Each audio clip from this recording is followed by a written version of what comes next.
All right, people, we're back. JV Wins Dogon SS here once again for another edition of Conscious Approach on YouTube. Major shouts out to everybody for tuning in, checking us out, subscribing to the channel, leaving those comments, hitting that like button. We certainly appreciate it because, of course, as I always like to say, we don't take for granted the effort that it requires to offer up your digital currency. It means that you are receiving value in the content that you are getting. And we appreciate that very much. As someone who does not subscribe to 10% of the content that I consume, I know full well the effort and the value that you must perceive something to be in order to subscribe. So in advance to anyone who has not done so, we thank you very much for subscribing to the channel. And to those who have already become members of the tribe, we salute you because we are doing it for you as always. Also, check us out on Apple Podcasts, Amazon Music, and Spotify. So if you are in the car or if you're in the gym or if you're otherwise not able to check us out on YouTube, or if you just prefer to put on headphones and listen to audio, I completely understand that. We are now available on those platforms as well, just trying to be available in any and all places possible as we try to flesh this community out and keep things on the track as we kick this logical content and get things rocking and rolling. So those are the typical Conscious Approach disclaimers at the beginning of every stream. And so with those things out of the way, we're going to go ahead and get things kicked off properly. First thing that we are going to talk about is Denzel Washington. Now, I believe this is the first time we have ever talked about Denzel on this channel, which is interesting because you would think by now he would have made his way here, but I don't know that he has. I gotta think about that and do some inventory on the content library, but I don't think we've done Denzel up to this point, which is monumental in and of itself. But Denzel and Spike Lee, they got a new movie out, Highest to Lowest, I think is the name of it.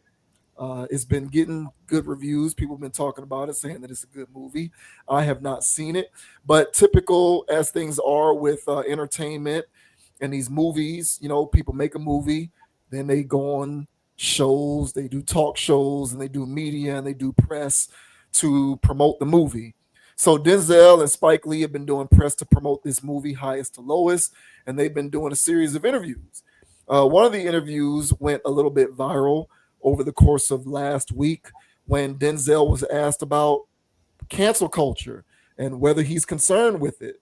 The interviewer was asking him how he feels about it and whether he ever concerns himself with the prospect of being canceled.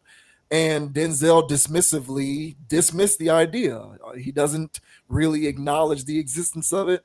He doesn't worry about it too much. He's not too snuffed over cancel culture, because to him, if you never signed up, you can't be canceled. So this says Denzel Washington not bothered about being canceled. Who cares? Denzel Washington has made it very clear that he doesn't care if the public chose to cancel him or not.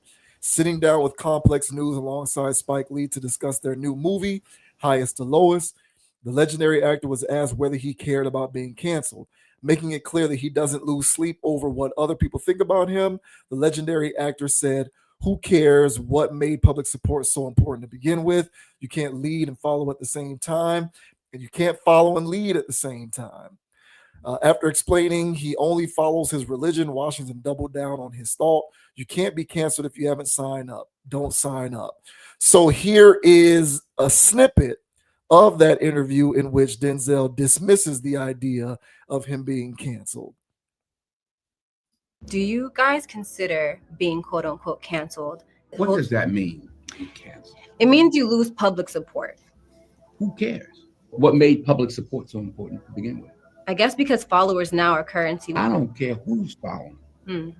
Okay, you can't lead and follow at the same time, and you can't follow and lead at the same time. I don't follow anybody. I follow the heavenly spirit. I follow God. Amen. I don't follow man. I have faith in God. I have hope in man. But look around. It ain't working out so well. Forget being followed. You can't be canceled if you haven't signed up. Don't sign up. Get me started. and my chest, chest getting tight. Talking about it, I could care less.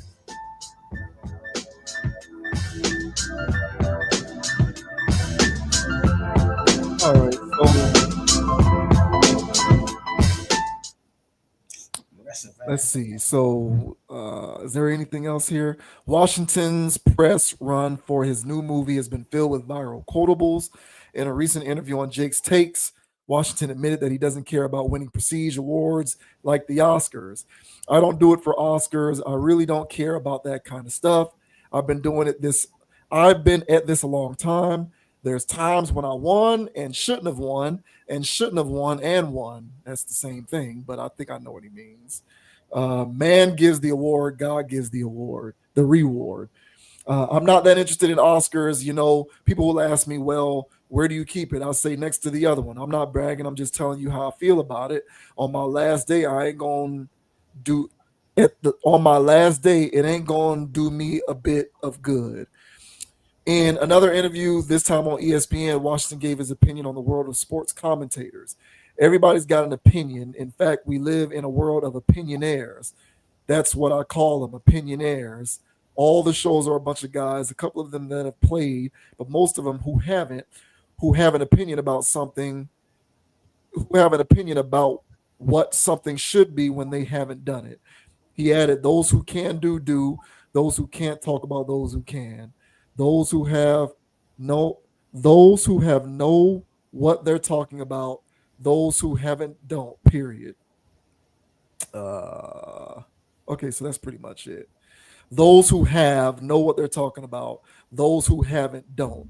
So you got to read it with the right cadence, otherwise it don't make sense. Yeah, you got to do the Denzel cadence. Yeah, you got to read it with the right cadence. So there, what do you think about Denzel talking about who cares about public support and you can't be canceled if you haven't signed up and all of that.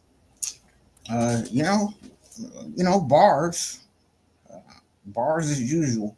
When Denzel goes on these press runs lately, I say in his latter years, he's known for dropping, as the article mentioned, quotables. But this one, he's been a lot more aggressive with his quotables. I don't know if he's reached enlightenment since he's found his spiritual balance in life, where he feels as though he's obligated to speak truths, or if this is just typical marketing, where, this time around, instead of acting when the actor says action, the director says action, he's acting now on podcasts.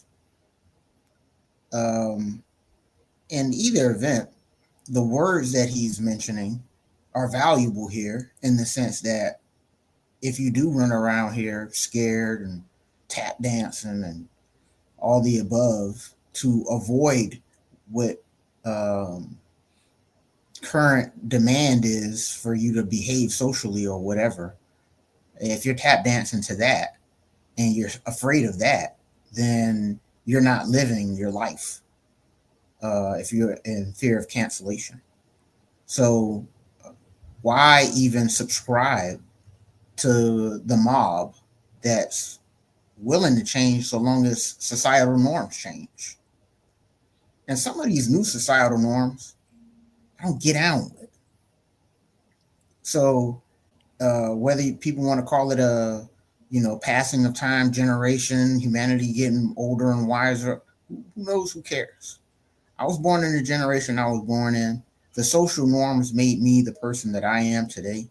And if social norms has evolved over time to things that I don't necessarily agree with, I'm not going to tap dance in fear, because I'm not trying to hurt anybody. I'm not trying to harm anybody. I just might have an opinion or a take or whatever, and I'm entitled to that. So moving around in fear doesn't serve you in that sense or any other. So yeah, if you subscribe to that, lifestyle where you're just living in fear, that's on you. But me personally, I'm with Denzel in the sense that, hey man, you have to sign up for that BS in order to be. You need a subscription in order to get a strike on that channel. And if I'm not subscribed to that, I don't give a damn. So, what are your thoughts, man, on Denzel Washington dropping some knowledge? What are your thoughts, bro? I agree with him in principle. I definitely do. But see, Denzel is in the privileged position to have been able to establish himself well before such a thing as cancel culture came into existence.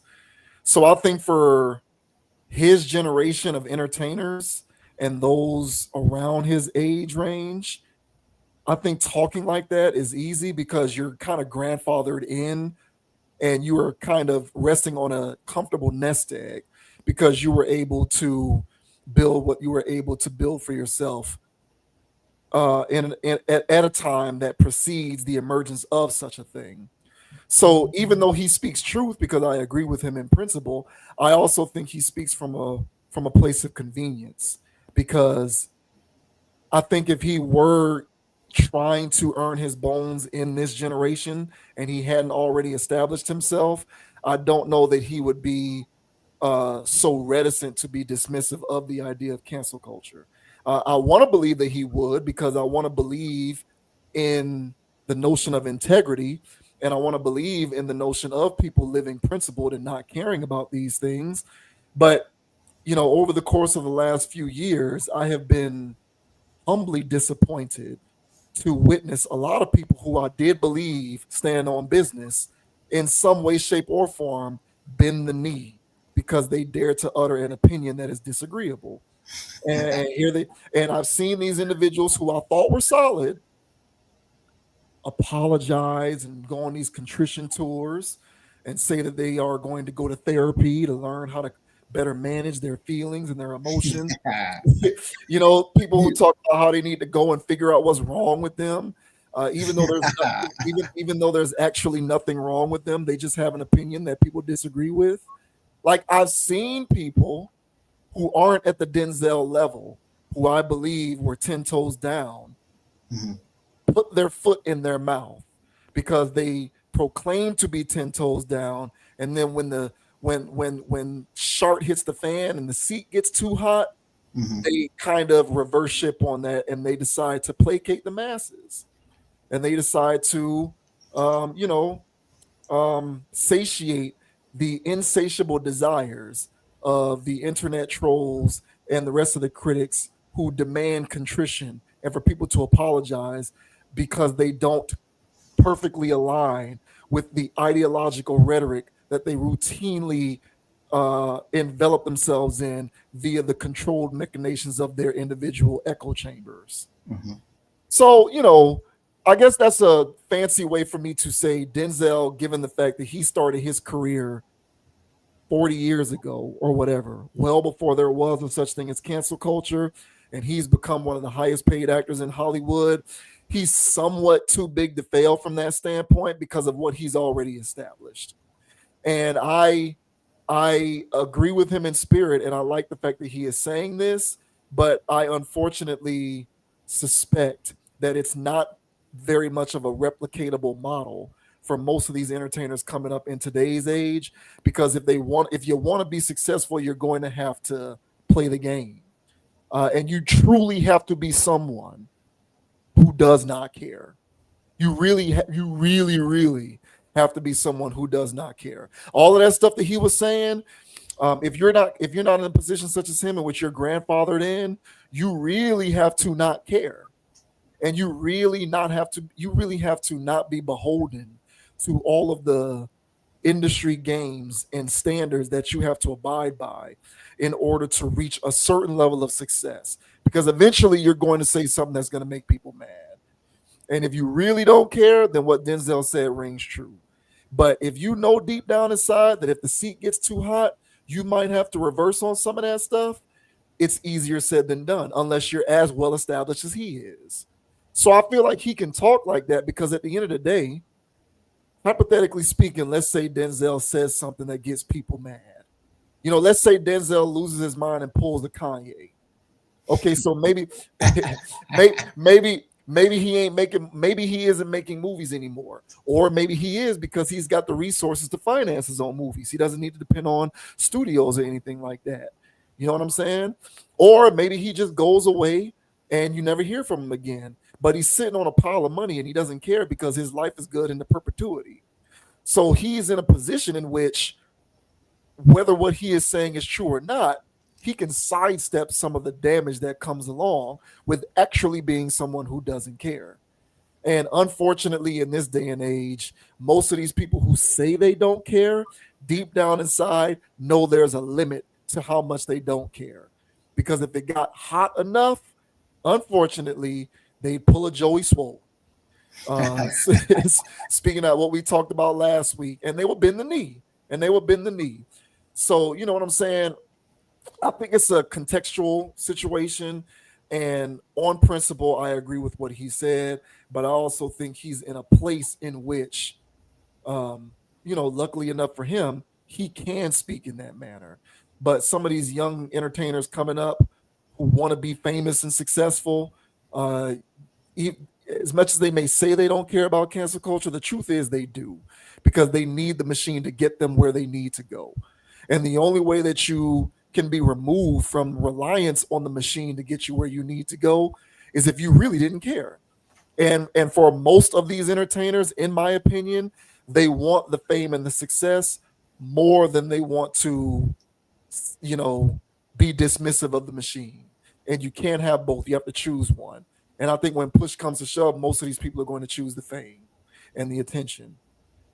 Yeah, fair points. The only thing I would say to that is, even people in his generation that have the social capital, and they're chilling on the top of the food chain. If they have the wrong kind of scandal, they can't. There's a population of the internet that does cancel them. See, that's the thing. There also has to be like some type of qualification, because there's pockets of people who did cancel Joey Swoll, and he's done to them. But then, there's other people that's going, who cares or whatever. But he's still going to have that tag running around on him. It's kind of like having an internet felony.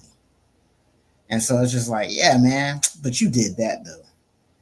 Hey, man, that's for instance, I saw some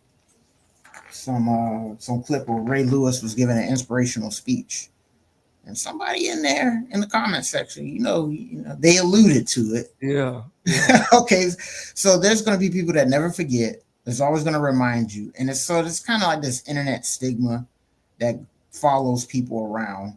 Because these people aren't genuinely ever really, for the most part, canceled. I say a large, over 90 some odd % of the people that do get the cancellation label, they'll still have jobs and gigs afterwards. But then, Bill Cosby was too old to be doing jobs and gigs. Hell, he wasn't doing jobs and gigs anyway. Mm-hmm. But everybody lovable Huxtable, got eradicated. Now there's still Bill Cosby defenders and stuff like that. So that's what I'm saying. So it's going to be a polarizing conversation, but the cancellation label still remains. And so if Denzel ever had himself a situation where his name became scandalized, they were definitely brushing up on his name with the Dittler situation. But he, for the most part, evades all. He is I don't know, he's got it like that, in Hollywood, where I know on one hand he seems straight up and down, but these people also have PR departments and other things, equalizers and stuff like that on the back end. So all that stuff to say is that he can still get a semblance of cancellation in today's modern society. Will it really impact much of his life since he's already where he's at? Is the stuff that you alluded to? Not really. And that's the thing. I think that's how most. Well, I don't know. I would say that's how I evaluate the notion of cancellation. Is what is the potential lifestyle? Yeah, like what is the potential direct impact to your standing and your livelihood? So yeah, but I hear what you're saying though. Yeah, no, 100. And I also say this, Denzel doesn't really say anything anyway. Exactly. I was gonna say that. That's Yeah. cancelable. Exactly. Like Exactly. he totes all the lines. Yeah. So if there's something that comes up socially, he's on the side of the social algorithm. And then he's going to give you a hot take and a quotable on that. And then everybody's going to run on the internet and repost it. And Denzel's this hero. Yeah. So, will he have a moment where he actually, put a flag in the sand? Doesn't seem like it. It doesn't. Yeah, it doesn't seem like he's ever going to go against the grain enough to be canceled in the first place. He swims with the current, not against it.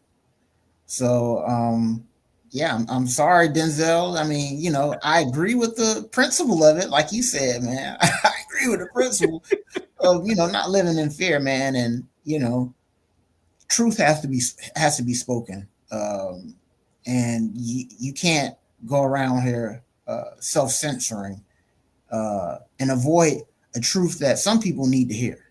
Yeah. Others are going to get upset and try to cancel you, but there's somebody out there that's on the same wavelength as you, and they needed to hear that message to get them on the straight and narrow, or the perceivable straight and narrow, because everybody has a perspective, everybody has an opinion, but there's some people that needed to hear something to get them to be balanced. So if that requires cancellation or any remnants or semblance to it, then so be it. We can't be moving around in fear, because this is literally what they were talking about in 1984. Yeah. Where the population is going to be correcting themselves, dropping certain words in a vocabulary and lexicon, and all of those things are happening right now. I mean, we're living it every day in 4K. So, yeah, there has to be some pushback on that, so humanity could have somewhat of a chance. Yeah. Yeah, man. I agree with Denzel. I'm with you, man. But at the same time, you can pop stuff like that when you. Yeah. Man. That's what I'm. That's like that. I was literally going to say that. Like, I don't follow everything he says, but he seems to typically, when he speaks out publicly, say the very thing that is consistent with the mass narrative. Yes. So like you can say I don't care about being canceled, but you also never really have a polarizing opinion either. Right. So people who talk like that, you know what I'm saying? Like people who say I don't care about being canceled, and I don't care about what the public has to say, and I only follow God, and I don't care about man, and all of that kind of stuff. Like when you speak with that kind of conviction, you would think that it also came within the vessel of a person who from time to time says uncomfortable things. But Denzel never says uncomfortable things. So that's why I feel like, he took advantage of the moment to talk about how principally, he's above that because he doesn't recognize the existence of it. But at the same time, would he ever have to answer for it? Perhaps not, because he does tend to be quite consistent with the mass narrative whenever he does speak out on what's going on. Like there's never an instance in which Denzel goes against the grain and says something that could potentially polarize people.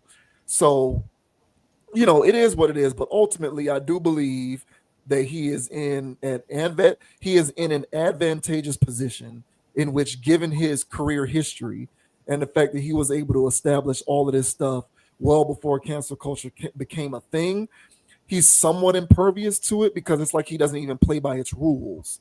Everybody, people who have come in the generations after him, of course, are forced to choose. I'm either going to play by these rules or not. And my opinion is that most of them choose to play by those rules. Even some of the ones, even a lot of the people who say I don't care. The people who say I don't care what people think about me. I don't care about this or that. I'm always going to speak my mind. Even most of the people who say all the right things still end up playing by the rules. So, it just goes to show you that there's always a limit to a person's conviction when they are seeking a certain level of money, fame, notoriety, and all of that good stuff. There's always a limit to it. You do have some people who mean it and they live by it, like Dave Chappelle, for example. He means it. But I think most people can say that kind of stuff. But deep down inside, when faced to choose between this shiny object that they've always pursued and being 10 toes down on principle, I think a lot of people opt for the shiny object.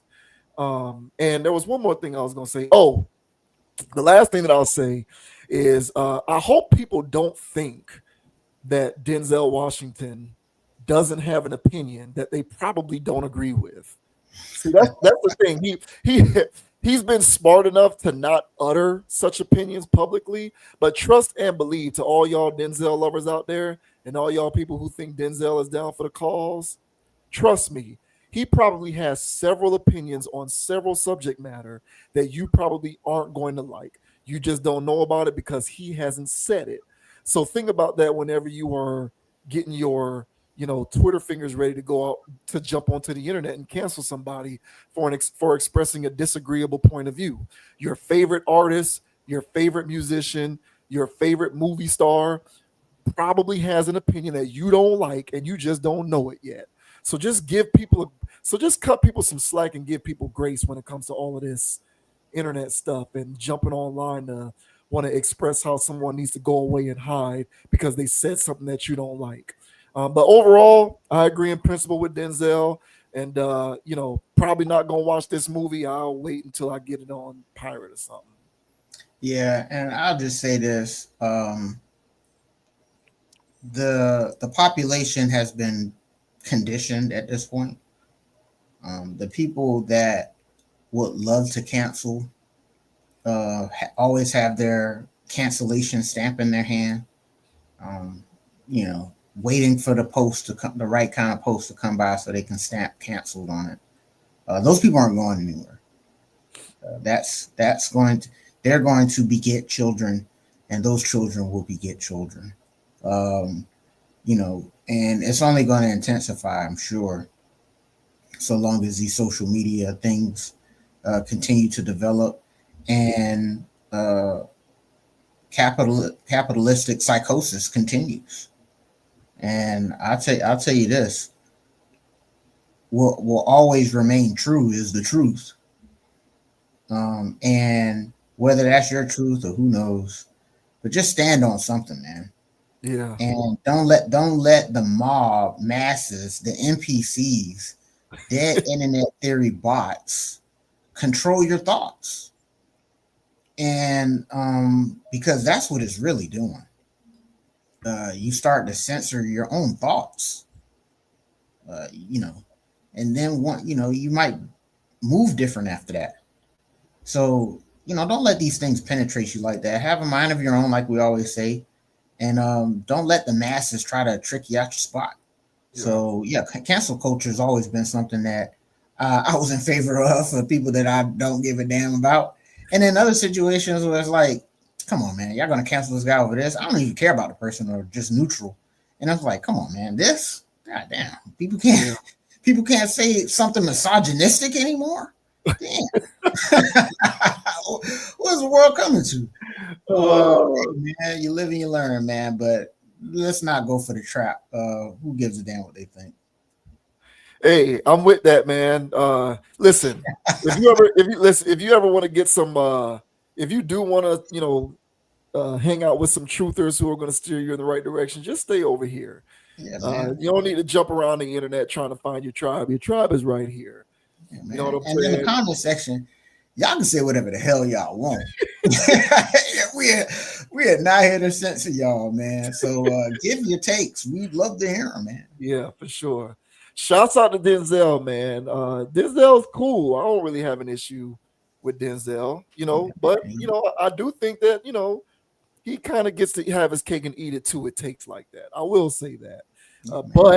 But in principle, I stand with him in the dismissiveness, in the dismissal of such a thing, because people got to be able to think for themselves, and we're definitely in the midst of a worldwide psyop in which people are being brainwashed, quite literally, I believe, into not thinking for themselves.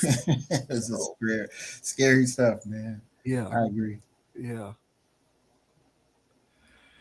Okay, let's see what we got now. Now Hmm.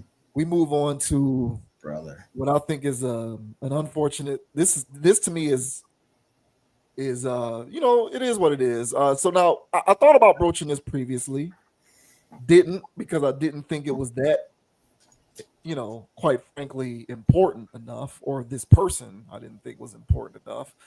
But I heard about this individual named Lil Tay. Never heard of her. I don't even know who she is. Well, I didn't previously know who she was. But apparently she's some viral bad baby type, cash me outside type person on the internet, who is allegedly also some sort of an entertainer slash music artist. That's Yeah. what is written about her in articles, although I've never seen or heard anything from her in that regard. And she went viral about maybe 3 weeks ago, a month ago, because the day she turned 18, she started her OnlyFans. Literally the day she turned 18, she started OnlyFans. And what made waves was the fact that she made $1 million or something in like the first 24 hours or something stupid like that on her OnlyFans, which was indicative of the fact that people were waiting for this girl to turn 18 and start an OnlyFans to start, funding her lifestyle for nothing, basically. And so now, she's unmuting you know, um, to clap back at all of her detractors and the people who are criticizing the move. She's saying the typical things that everyone in her position would say, which is, you can't judge me. No one can judge me. I do whatever I want. And, I'm getting money and all of this other stuff. The typical things that people in her position say. Of course. And so now she's talking about how her family has disowned her because of the fact that she started this OnlyFans, and she's kind of spilling this gospel of she's talking directly to women, saying that if you work a 9 to 5, you're a failure. And that education and working isn't something that you should be pursuing. Like, she's saying, if you're 25 or older, I think we'll play the video, and you're working, then you failed, and you should have been dropped the link. Essentially saying, follow in my footsteps, because I made $1 million doing this. So this says, Lil Tay disowned by family for launching OnlyFans, as she calls women working 9 to 5s failures. Lil Tay said her family has disowned her for launching an OnlyFans account and called 9 to 5 workers failures. Former child influencer turned OnlyFans millionaire Lil Tay is apparently on her own after launching her adult career moments after turning 18 last month. On Saturday, Lil Tay took TikTok, where she told her followers that she is no longer on speaking terms with her family over her OnlyFans account. The news is in stark contrast to her father, Chris Holt, previous comments when he was asked about Lil Tay turning to OnlyFans to make money. Tay can make her own decisions. Some people won't approve no matter what she does. Despite saying publicly that he trusted Tay to handle her life and her content as she sees fit, things must have changed, because now she is estranged from her family. Tay also told young women to ditch the office life and college dreams and drop the link instead, just like she did. Tay, who launched her OnlyFans account literally 1 minute after turning 18 on July 29, 2025, is now flexing her earnings and dragging anyone who's still clocking in for a paycheck. According to her, if you're under 25 and still working a regular job, you're doing life wrong. She also told her followers, ladies, every single one of you should drop the link like me. Just literally just make your bag. Who gives a F what anyone thinks? Tay claims she pulled in over $1 million in under 3 hours after going live on the site, breaking records and flipping off the idea of traditional careers. And she's not shy about where she stands on education either. She's been planning this for 10 years. Tay said she mapped out her OnlyFans debut when she was just 9 and made sure all her content was filmed after she officially became legal. Tay has said she sees herself as a new age role model, name dropping Sydney Sweeney and Sabrina Carpenter as her sex positive icons while claiming she's bringing women forward. So she is saying all the right things. She is saying all the right things. Now, I'm also going to play a video version of all of this so that you can see this young girl. She's not a woman. Speak up on behalf of herself. So here is the TikTok that she put out, talking this stuff. If you're over the age of 25 and you're still working a 9 to 5, you are a failure. Like, by then you should have already made your bag. And ladies, every single one of you should drop the link like me. Like, just literally just make your bag. Who gives a what anybody thinks? Screw your family. My family kicked me out. I got disowned. They don't talk to me anymore. They don't me. But who gives a shit? I can literally buy their whole life if I wanted to. I'm good. Also, fuck education, because Harvard was never going to help me make 8 figures. That's why I dropped out of it, and I dropped the link instead. Is hot sleep keeping you up? The Mattress Firm, our sleep experts. Unbelievable. All right. Floor is yours. What do you think about her telling women under 25 they're failures if they work a 9 to 5 and they should drop the link instead? Yeah, man. So, I mean, of course, this is Lil Tay, man. You haven't heard of Lil Tay before this. I have. Back on my IG days when I was real big on IG, this phenomenon crossed my desk with her doing just this, flexing. It was a whole meme situation she was doing with her older brother right after the Tekashi 6ix9ine stuff. She was mimicking his internet behaviors, flexing with prop money and throwing money in the air, throwing money at the camera, saying you can't mess with me. Check out my Bugatti, check out this. I mean, it was the most ridiculous stuff ever. So at the time, people were really pointing to her being exploited by her older brother and her family for internet clout and money. So at some point, she became I guess by default, some type of influencer, I'm sure. So she's been in the internet realm for some years now. But of course, she was underage. And that which also added to the ridiculousness of the stuff that she was saying. So the stuff that she just said right now in this thing, that's on brand for how she talks. She's been talking like that probably since 9. So, so her joining OnlyFans at 18, when I saw that headline, I wasn't shocked. When I saw the amount that she made, again, I'm not shocked, because at some point, we just have to just realize, for the most part, if there's some type of internet clout on your name and you do what she just said and drop the link, you're going to be making a substantial amount of money. Guys are going to be paying to see that. See what? I don't know, man. This is the age of the incel rate is out of control. I'll say that. So that's a little background that I do know of her. So all of this stuff is on brand. I thought she was an out of control, dangerous individual when she was younger, doing those Tekashi 6ix9ine type videos, and it seems as though she's just taking it to the next level, and she's doing it at the next level. Again, dangerous for people that are entertained by her, because I'm sure if you do go to her IG or TikToks or whatever, it's not all just basement dwelling weirdos. There's probably some young ladies tossed up in the mix as well, and now they're going to feel like they're going to have to start dropping a link and it's a wild thing. She's a dangerous rhetoric machine.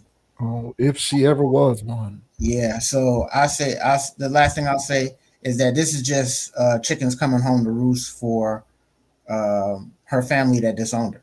If they feel disrespected, they're feeling as though X, Y, and Z is going on. How could you do this?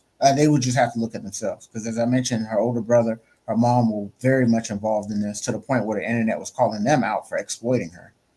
So at this point, when she wants to exploit herself and I guess get her own bag, of course they're going to disown her for it.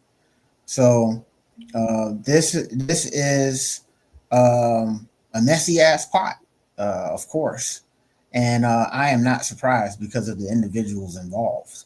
But what are your thoughts, man, on this Lil Tay dropping the OnlyFans, making millions, and then telling hardworking women that they're failures? What are your thoughts, bro?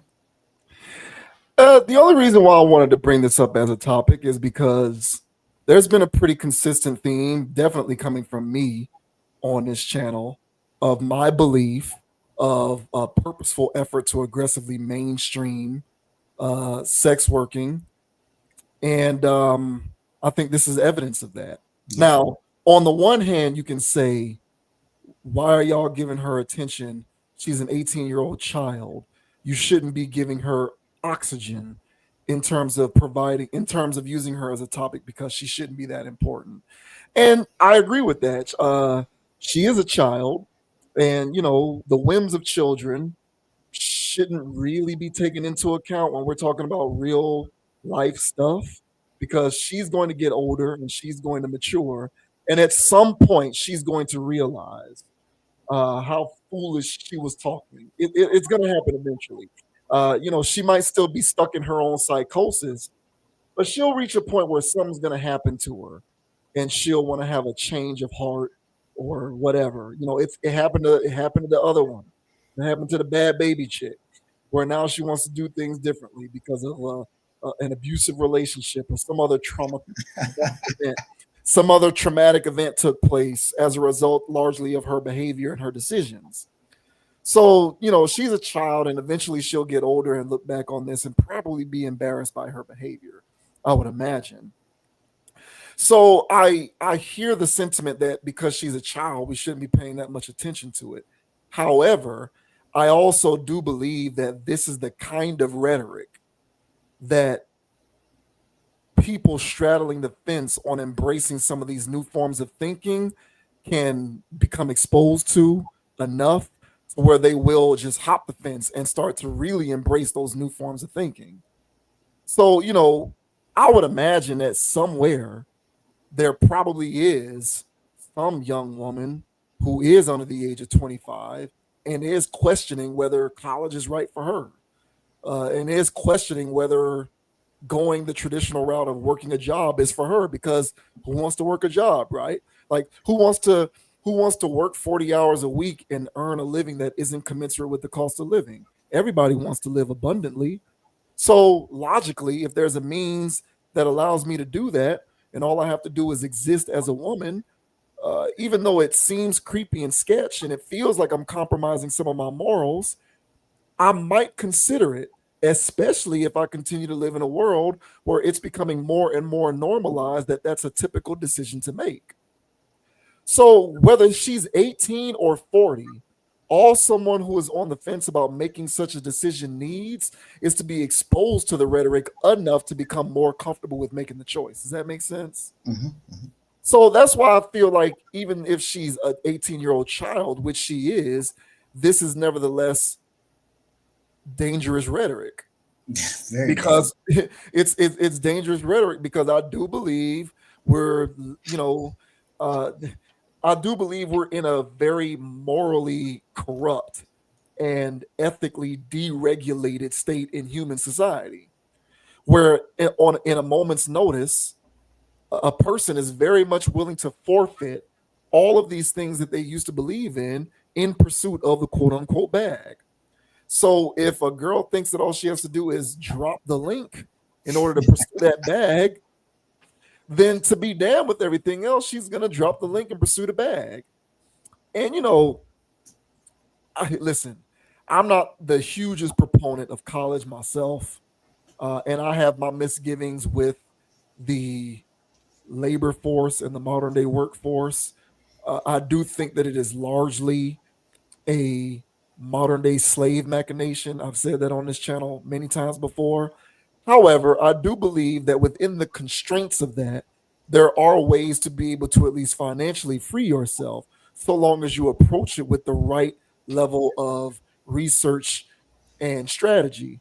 Don't just approach it whimsically, like it's no big deal. Don't go to college without a plan, because if you go to college without a plan, you're going to come out of college with no plan, and then you're in trouble. Don't approach working without a plan or without a strategy, because if you go into the workforce without a plan or a strategy, you're going to get stuck running on the hamster wheel into perpetuity with no plan, no strategy. So long as you approach things with intent, there are ways to have it constructively work to your benefit. But this notion of just throw everything by the wayside and lets everybody become sex workers because that's how you get to the bag, I'm very uncomfortable with that. But this reinforces my belief in what I've been saying this entire time, which is I do believe that there is an effort to aggressively mainstream alternative forms of earning money, such as sex working. This to me is evidence of that. So, for all y'all people out there, especially a lot of y'all women who are on the fence because you have been considering dropping the link, but you've been somewhat straddling it because you still kind of are holding on to that small semblance of your moral character, your moral compass, which says, I might not be very comfortable with doing it. You've just been given more illicit permission that making that choice isn't a big deal via this girl who did it. And there's women who, I don't care what the age spectrum is. You can be 30, you can be 30 on that timeline of considering such things. If you're enough on that timeline that you've been considering it for long enough and hard enough, a message from an 18-year-old can be just as effective as a message from somebody your own age, I believe. Yeah. So that's why her age to me is inconsequential to this conversation, in my opinion. But that's my take on it. We'll see how things are going, but this to me is more evidence of that aggressive normalization. Yeah, she's been like when she first got on the scene with this foolishness, because the Tekashi 6ix9ine situation was weird to me. It was weird from the context of who the hell is he? What is this? 1000% an industry plant sent for the destruction of the younger generation of people. Making hits on the phone, not music. I mean, literal trying to unalive people on the phone, on live, doing all kinds of stuff, saying, test my gangster, all this other stuff. Like his little wave where he was just riling up the internet, I didn't like any of that. I hated all of that, especially at the time. I didn't think it was funny, but he was literally everywhere. You couldn't avoid it. And so when she started doing her little thing, it didn't have as big of a splash. It was more of a what the hell kind of it was a meme of a situation. But clearly we see the psychosis that developed over the years from her acting like that. And she's hardwired. She's in this for the long haul. If she does have that situation where she has that breakdown, of clarity, I already think this CD is already written. She's hardwired to be a distraction, a social deconstructionist, and a mad person. And so her job and her duty, and she will get paid handsomely to do this. Yeah. Her job and her duty is to literally go around her entire internet career and spew dangerous rhetoric. And when she was doing it as an adolescent, it was ha ha, kiki. And now that she's hit 18, she's coming with the big guns. And eventually it's going to be nuclear type stuff if people keep buying into this. But I'm telling you right now, the internet's not going to have enough of her if she continues on her trajectory. She will be one of those people that is a household name for her internet shenanigans. So her family disowning her, as you can see, this sociopath doesn't give a damn. She just, they just mad she got M's. So, hey man. So, we do, and now as adults, of course, we can pick and choose on what we consume. So, of course, we're not going to be around here consuming her dangerous rhetoric. We just, scroll to the next video or don't click on that page, which is fine for us. But if, like I said, if she continues, she's going to be in algorithms. So there's people right now that we don't give any attention to, but they on the algorithm. Oh, absolutely. Yeah. And you always have to dodge them because who gives a damn about that person? And right now, at the age of 18, she's gonna make her splash. And that 1 million for her is clearly signs of things to come for her. That hey, if I can make $1 million in 3 minutes or whatever the hell it was, I got a career out here. So brace yourselves. You don't have to deal with her, but at the same time, just prepare to ignore her. I'll say that. Yeah, I just think when she says, if you're under 25 and you work at 95, you're a failure, and just drop the link. What she's saying is, do what I did. That's what she's saying. Do what I did. Yeah. And what did she do? She went at 18 years old and became a sex worker, or at the very least, a sex worker adjacent. Mm-hmm. So, deductive reasoning, she is saying, hey, don't become a 9-to-5er or any of that weird stuff. Don't do education. Forget Harvard.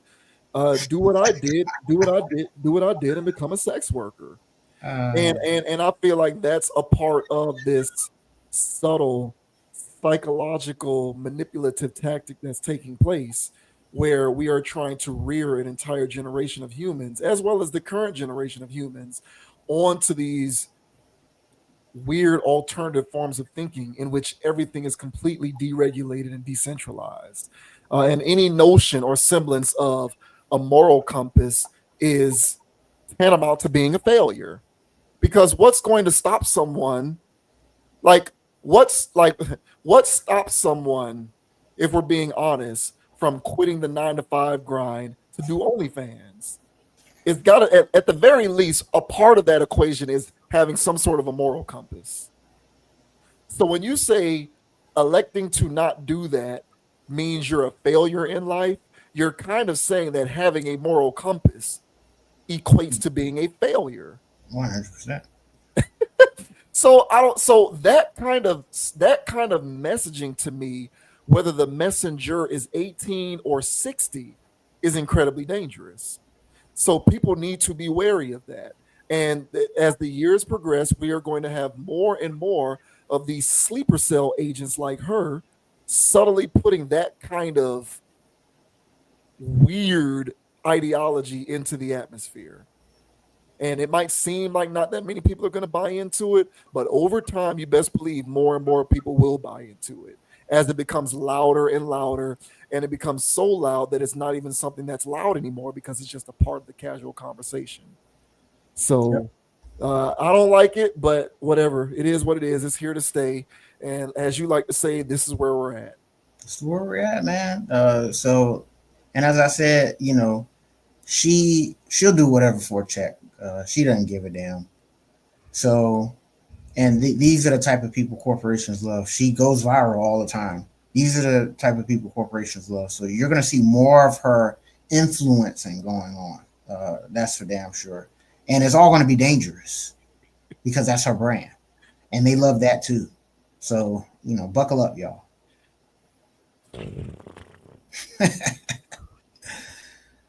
Hell no.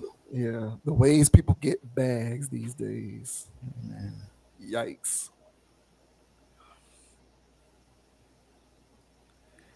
And now we have another sad story, man. This one right here hit me hard. so, so this isn't a famous person, a celebrity. This is nobody of any note or notoriety. This is just a hard-working woman. That's right. This is just a hard-working mother, single mother of 3, who went viral after getting fired by Burger King for showing up late on the job. All of this after running a shift single-handedly because she couldn't put together people to work on the schedule. Of course, this is according to her. Of course, we'll take her at her word. I don't, no one's released any camera footage of the night in question. No one's released any camera footage of the night in question in which she was allegedly working Burger King by herself. But we'll take her at her word that that's what actually happened. So, in light of being fired, she started a GoFundMe, and so she's unmuted since then, posting about how wild her life is and how crazy it is that she's no longer working and how she does things for her kids, and it's crazy that Burger King fired her for being late. So this story says Burger King employee who went viral for running restaurant alone launches GoFundMe after firing. The viral Burger King worker who went viral for saying she was running a South Carolina location by herself has announced that she's been fired from the fast food chain and launched a GoFundMe. In a TikTok video shared on August 8th, Nakia Hamilton shared the emotional announcement while sitting in her car. So I'm not going to read the quotes because I'm going to play the video. Getting increasingly emotional, Hamilton explained her frustration with people who have commented about her online since she went viral and how it's impacting her mental state.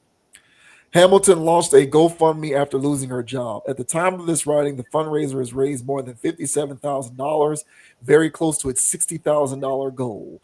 In the description of the post, Hamilton thanked people for helping her out. Hamilton went viral in July with a video that showed her running the entire restaurant alone at a Burger King in Columbia, South Carolina. She later explained the situation to WACH. One of my employees just quit on me and they didn't have anyone else to come in, so I had to work by myself and close by myself. Had to do the dishes, do prep, do the floor, do the front counter drive-through. Hamilton revealed to the news station that she was working 12-hour shifts to support her kids. I'll be missing out on my kids' lives when I work so much. I have to provide for them, but I really don't have time to spend with them, and it hurts me a lot. So here is Miss Hamilton unmuting recently about her mental state given everything that has happened.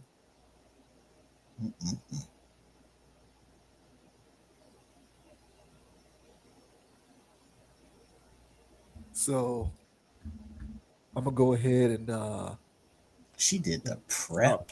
Miss and share the other one. So they had to do the prep, the dishes, clothing by yourself. My heart bleeds for her. I've been there. Oh man, hell no. All right, so here's Miss Hamilton going ham. Everybody fired me because I've been late because of my kids, but my kids come first. And now when y'all gonna watch my kids? Y'all don't pay for no babysitter, no nothing. But it's cool. Everybody talking about because I bought jewelry and shit with my money. This shit came from Shein. I'm not buying no real jewelry when I got bills and shit.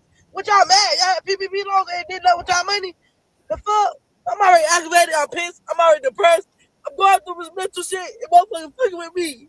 Just leave me alone, bro. This shit aggravating at this point. I don't even care, bro.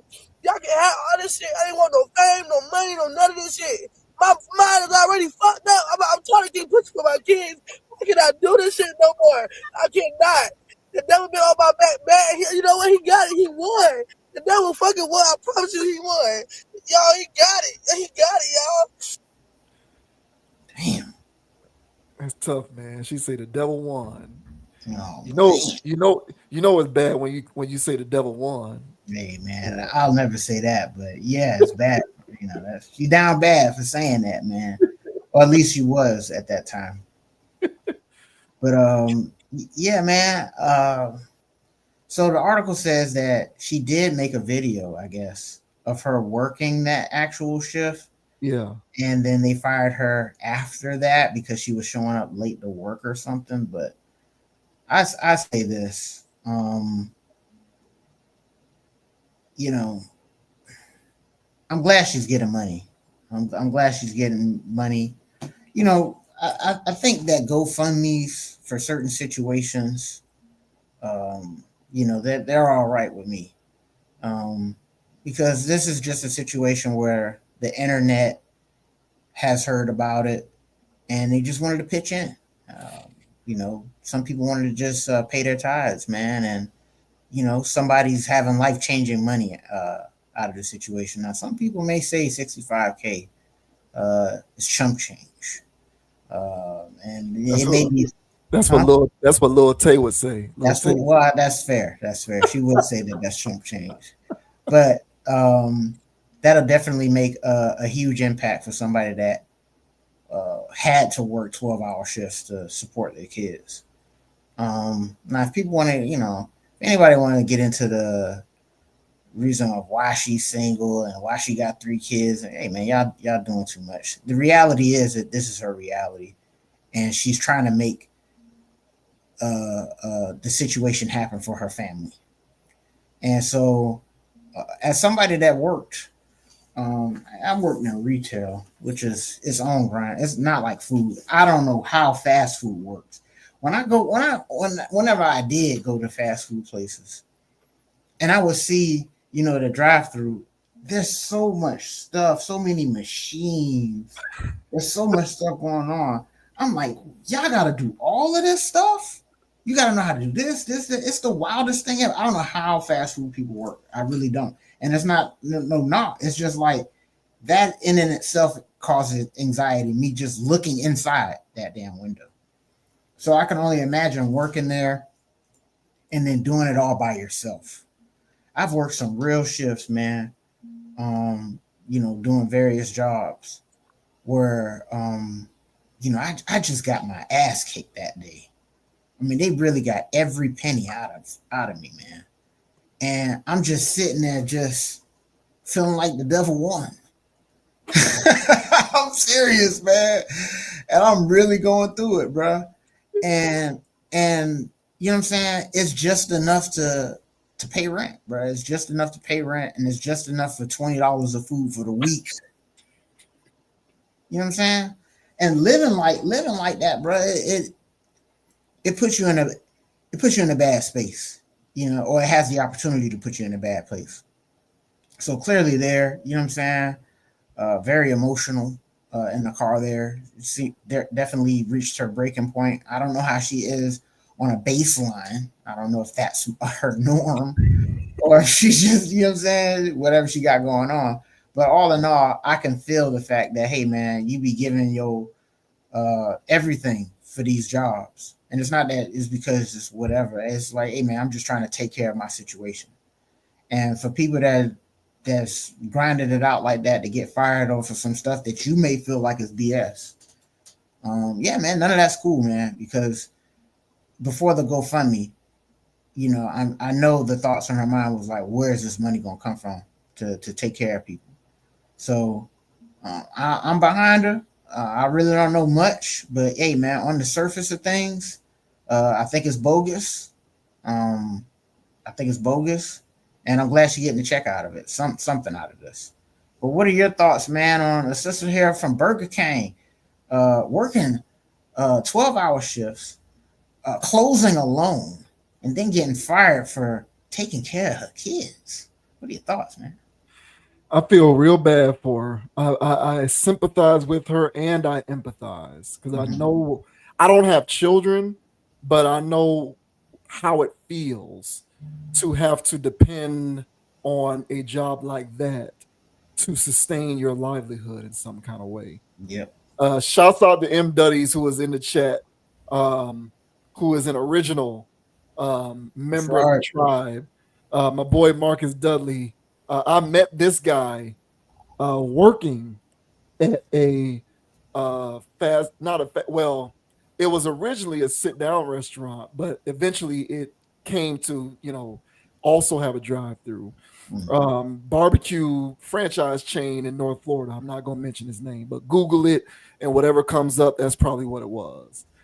And he and I exchanged many stories with each other every day over a lot of the nonsense that takes place around working jobs like that. Things that are completely out of your control, entirely circumstantial and environmental.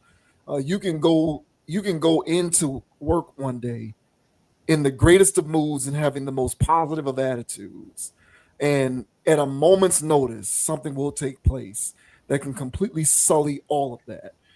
Someone will call out of work, someone will quit, someone will just show up and decide that they're in a bad mood and they don't want to do anything. There's just a whole host of reasons as to why your individual circumstance juxtaposed to working that job on that given day can go from good to bad very quick. So having to deal with that as your primary,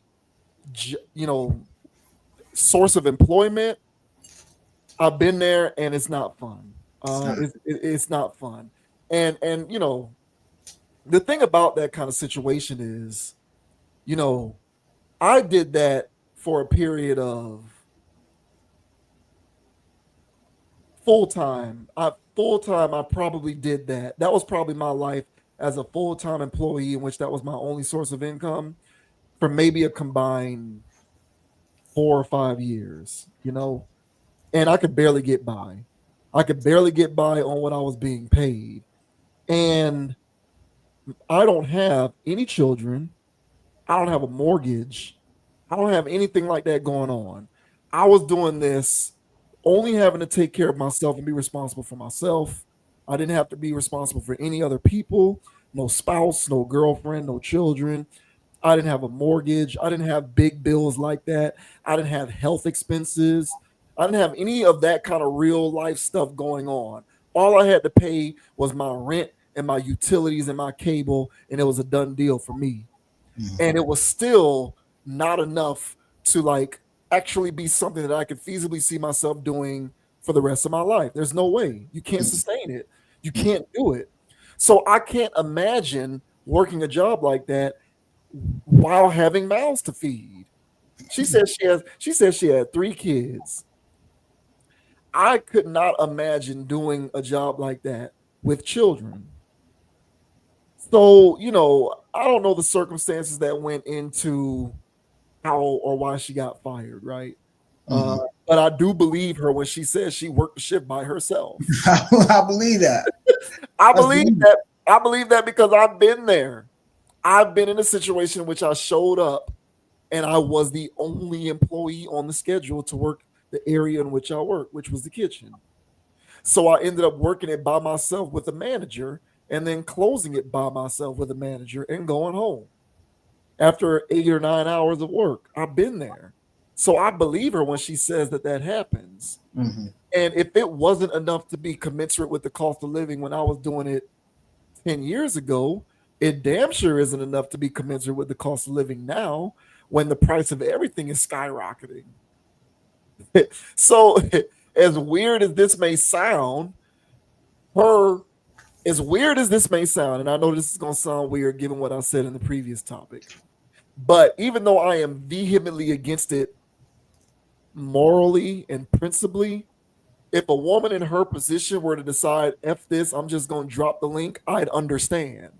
Yeah. Normalization, baby.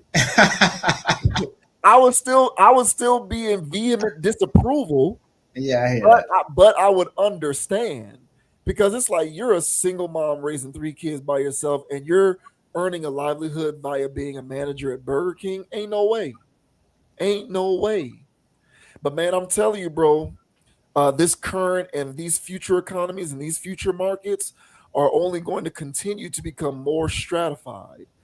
And if you are not on the cutting edge of the ways to make money, either because you don't have the knowledge or because life circumstance is preventing you from being on that cutting edge, you are going to be left way behind. Yep. Way behind. And so either you're not going to be on the cutting edge because you just don't know about it. And knowledge is power. So if you're not privy to some sort of a information base that can keep you up on game on what's here and what's coming, you're going to be left out. But another reason as to why you'll be left out is because life circumstance necessitates you not being able to keep up. It's hard to stay on the cutting edge of what's going on with emerging markets and economies when you got 3 young kids to take care of by yourself. Like at that point, it's a daily battle. At that point, you ain't thinking about your plan in the next 6 months to a year. You're thinking about how you're gonna make stuff happen tomorrow. And when you're trying to think about ways to make stuff happen tomorrow, investing in crypto or trying to do tech or angel investing or any of these weird things or STEM, you don't have the time to think about stuff like that. You got to go work at Burger King because you need those paychecks every 2 weeks. So like, it's only going to get worse.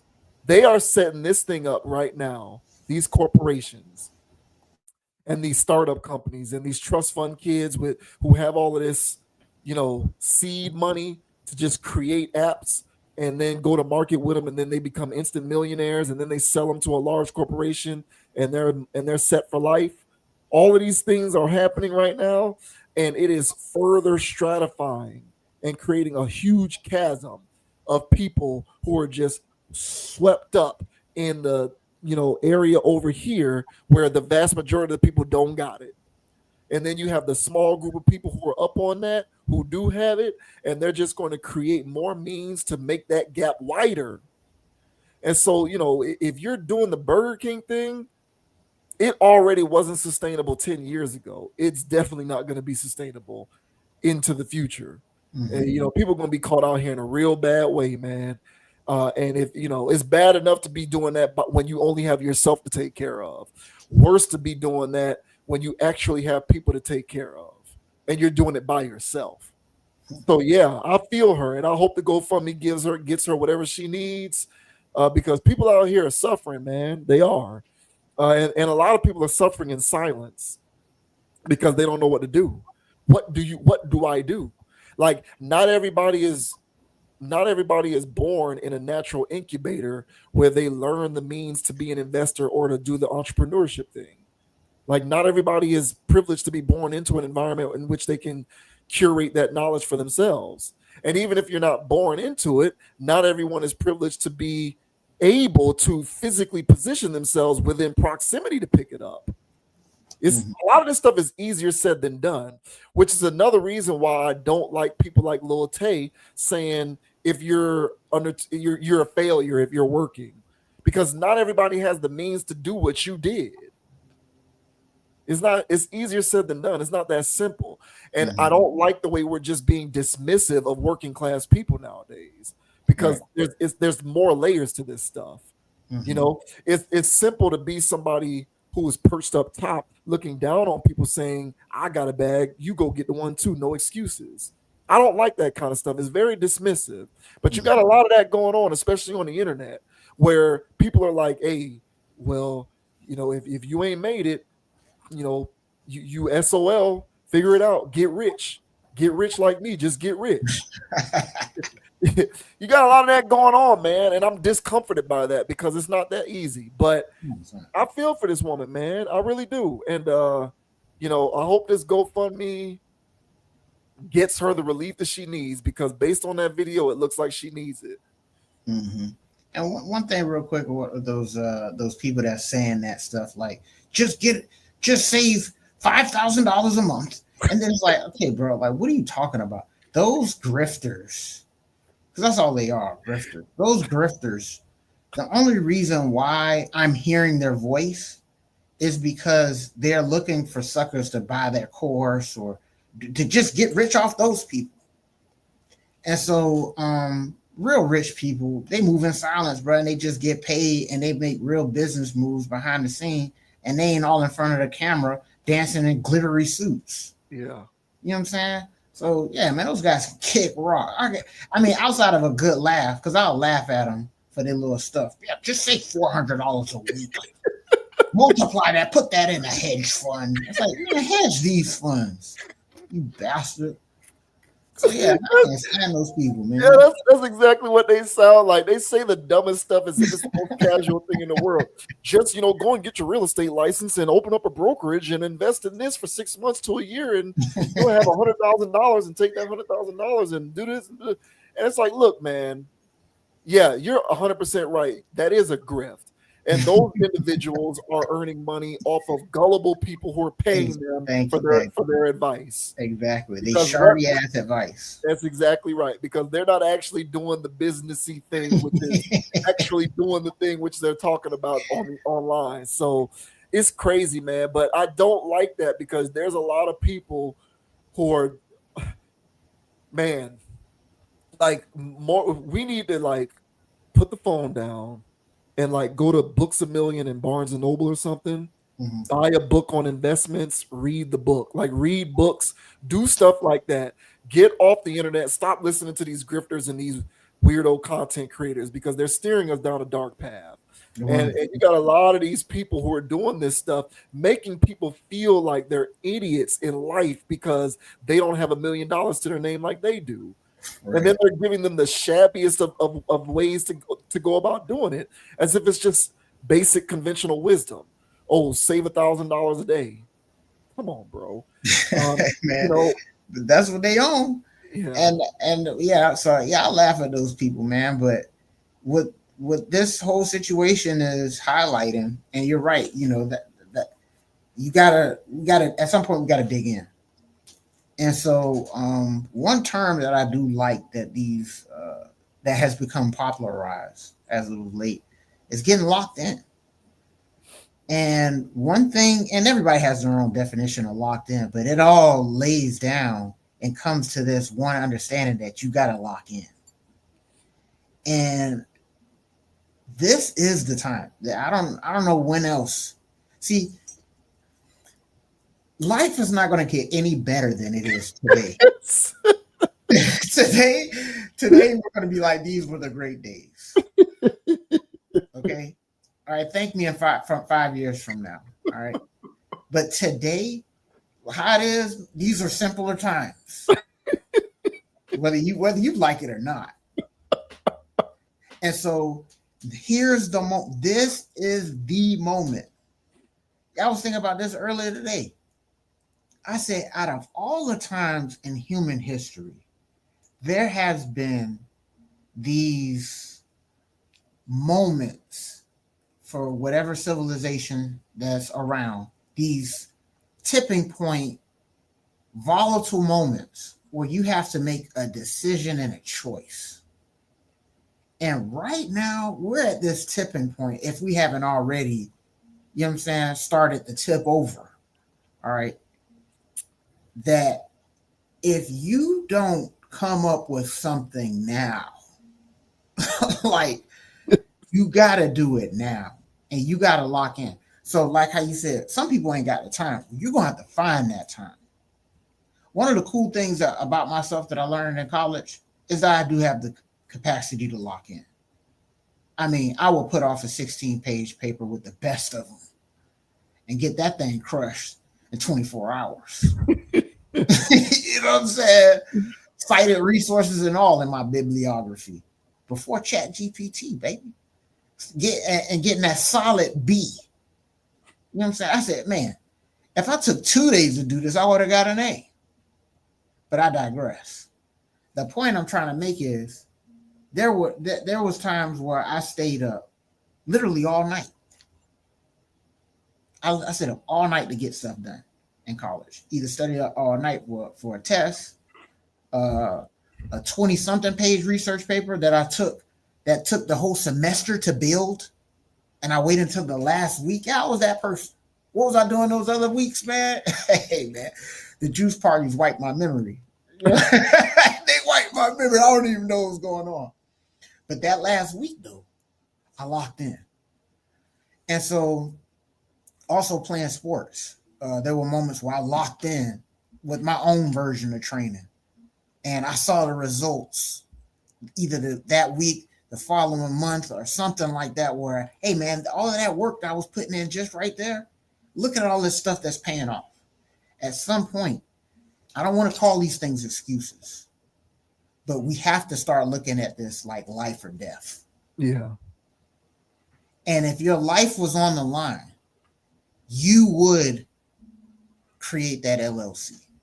You said, what I got to do? What I got to do? Man, just go to this website and fill this out and pay $135 fee. You'll do that in an instant. But because there's no, what I'm looking for, emergency, there's no urgency. There you go. There's no urgency to get it done. It can back burner. I need to get some rest tonight. I had a long week. And it's like, all right, well, keep playing like that. I sound like those grifter guys that's about to sell you a quote. But I'm being serious. And so at some point, we're going to have to lock in before this year's up.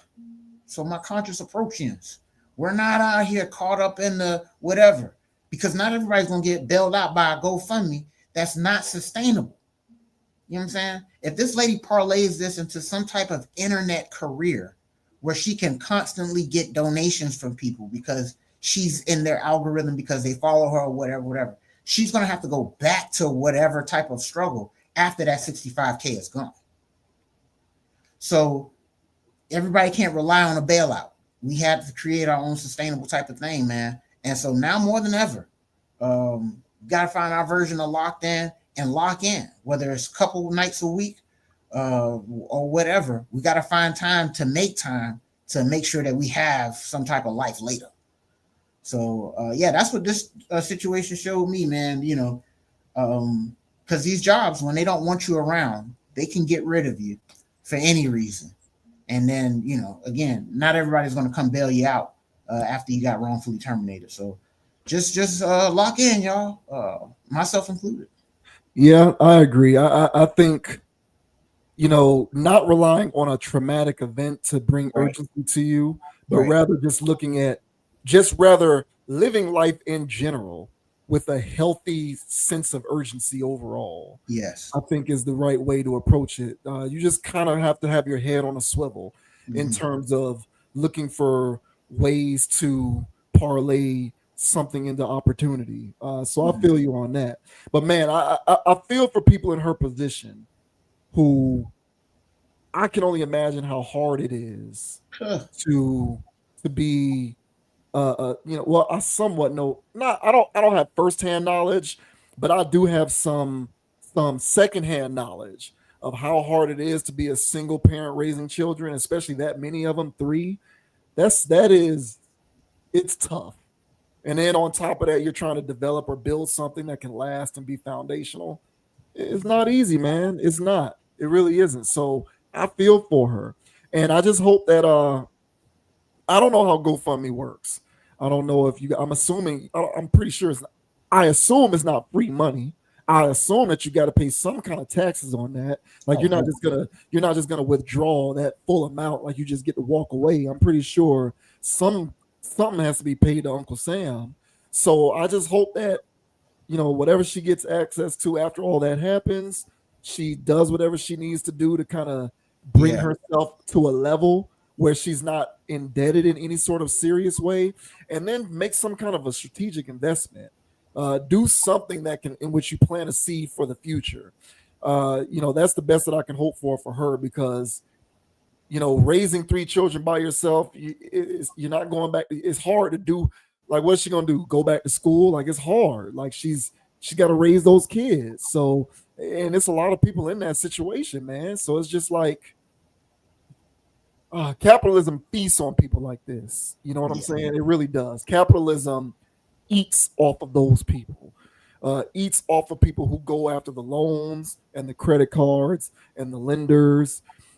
Capitalism loves those people. It really does. So good luck to her. I hope everything works out. But man, that hit me close. I ain't gonna front. That's wild stuff, man. You know, best of luck to her. You know, she should try enrolling into my locked in seminar. Just $5,000 a ticket. She clearly has it now. So just inbox me at Dogon_SS on Instagram, and send me a cash app for $5K, and I'll send you my pamphlet. Hey, that's all they do, man. Hey, And then somebody donates the $5K, man. So listen, what are you doing out here? What are you doing out here if you don't have a pamphlet? that's what I'm saying, bro. I got pamphlets galore. So I've got the digital version and the kind I can mail to you. All right. So guys, just go ahead and send me the money, and you'll have it on your way. It's on the way, right? Mhm.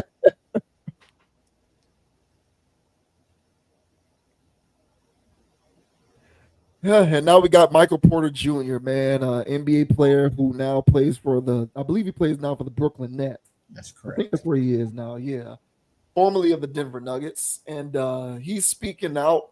He recently spoke out about the impact of sports betting on the integrity of sports. Now, a few times on this channel, we have discussed sports integrity, in terms of what it even means and how legitimate is it nowadays. And, to quote Dogon, he looks at it now as WWE. And we've talked about the impact of gambling in sports, the impact of gambling and sports betting on these various sports. There have been scandals. His own younger brother has been permanently banned from the NBA for purposefully playing in such a way that it will match certain parlays so that people hit their tickets and made money. The NBA found out about it and kicked him out the league. So it's a lot of wild stuff going on with this gambling stuff, man. And Michael Porter Jr. unmuted to give his take on, how sports betting can impact sports and make things worse. This says Michael Porter Jr. says the proliferation of sports betting has detracted from the integrity and enjoyment of the game and worries that it's only going to get worse. The enjoyment of the game isn't for the game anymore. It's so that people can make money. In reality, way more people are losing money than making money. Porter's younger brother, Jonte, was banned from the NBA in 2024 for his role in a gambling scheme. Jonte Porter admitted in court in July 2024 to removing himself from 2 games during the 2023-24 season to benefit associates who had bet on the under on his statistics. He said the scheme was designed to pay off gambling debts. Michael Porter Jr., who was traded to the Brooklyn Nets this offseason, referenced his brother's struggles with gambling briefly during the podcast appearance and indicated that he understood how players who come from nothing could have trouble resisting the temptations of sports betting. So I'm not going to read any of that. Porter said players are in a no-win situation with bettors because they are always messing up either the over or under on prop bets that have become increasingly popular as legal sports betting has spread across the nation. We really do get death threats, Porter said, adding that he wonders what would happen if an unhinged gambler physically attacked an athlete. Porter said he believes sports betting should be restricted to in-person, not online, and only in Las Vegas. The whole sports gambling entity is bad and is only going to get worse, he said. So those are his words there. Here is a snippet of him talking about this, which also includes a reaction from friends of the channel, Chad Ochocinco and Shannon Sharp. So first is Michael Porter Jr. talking about this, and then it's a reaction from those two guys. If you could get all your homies rich by telling them, yo, no shit, bet $10,000 on my under, this one game I'm gonna act like I got an injury and I'm gonna sit out. I'm gonna come out after 3 minutes, and they all get a little bag because you did it one game. Like, that is so not okay. But some people probably think like that. They come from nothing, and 100%. All their homies have nothing, 100%. And they're like, bro, if I come out of this game after 3 minutes and y'all all hit on my under, we're all getting a little bag. Yeah. Oh, Lord have mercy. Ocho, he can't go on no more podcasts. Hey, I think if you got the right homies, you know what they gonna tell you? Nah, bro, don't do that. If you got the right people around you, they gonna tell you no, don't do that. Bro, This man making $150 million, and he said, if I could get the homies the bag, even a hypothetical. Go ahead and break them off out of your pocket and keep your 150 and keep your ass out of jail. Hey, even as a hypothetical, that's something that you think to yourself, but you never say out loud. No, you can't. God, oh my goodness. Yeah, all right, listen. It's coming from a good place. It's coming from the heart and want to look out for your homeboys, but at the expense of your career and all it took for you to get there. No. Come on, now. Come on. What Joe, do you know how many? Hey, you know how many homeboys we play ball? Now, when I saw Porter's comments, I took that as I didn't think he was talking about himself. Correct. I thought Porter was saying guys might do this stuff. Correct. Ocho's Chad Johnson and Shader Sharp was making it seem like he was saying I might do this, like he was talking about himself. Or I have done this. Right. So I kind of feel like that was a misinterpretation on their part. I don't think Michael Porter Jr. was talking about himself. But now that's not to say, though, I don't know. There is weird stuff going on in the league now. I do believe, but I just wanted to put that out there. Like when I initially saw what Michael Porter Jr. said, I didn't take that to mean he's saying, "Oh, I might impact the game to get my boys a bag." I think he was saying this might be going on. So I just wanted to say that. But what did you think about what Michael Porter Jr. said? Hey man, the streets have been taking it that way. They've been taking this as some type of Freudian slip type of confession that he made that, hey man, this is the logic behind it. And the internet, and of course it's just, guys having their sports takes. But they were more on the Ocho Cinco path of, okay, bro, even if you feel that way, the proximity of this with your brother, the current scandals that's going on right now, you don't want to bring that kind of heat on you for somebody to misinterpret it and not have you in the crosshairs of some weird investigation. Now, if you're not doing anything, who cares? But people are going to be paying attention. I'll say this to his parlays this year, and if he gets any, contusions in the first minute of the game, people are going to start asking questions. But his point's valid in the sense that some guys may do that. That was more or less what I considered some of these. I took most of the times where some funny business was going on as, again, more internet theories. But, somehow Vegas making the call. Now, I don't know who's on the line. I don't know if they have a voice similar to, a scary movie or something like that. And they call at halftime and they say, hey, Wembanyama's got 27 points in the first half. Yeah, I know. Yeah, his over is 29.5. Okay, what do you say? Well, Wemby scores only 2 more points for the rest of the game. And then when you look and you say, Wembanyama? I mean, he's 9 foot tall. How does he not score those 2 points in 2 more quarters when he scored 27 in the first? Well, when those type of situations happen, that's when the internet goes, something's going on here. Like, that's fishy.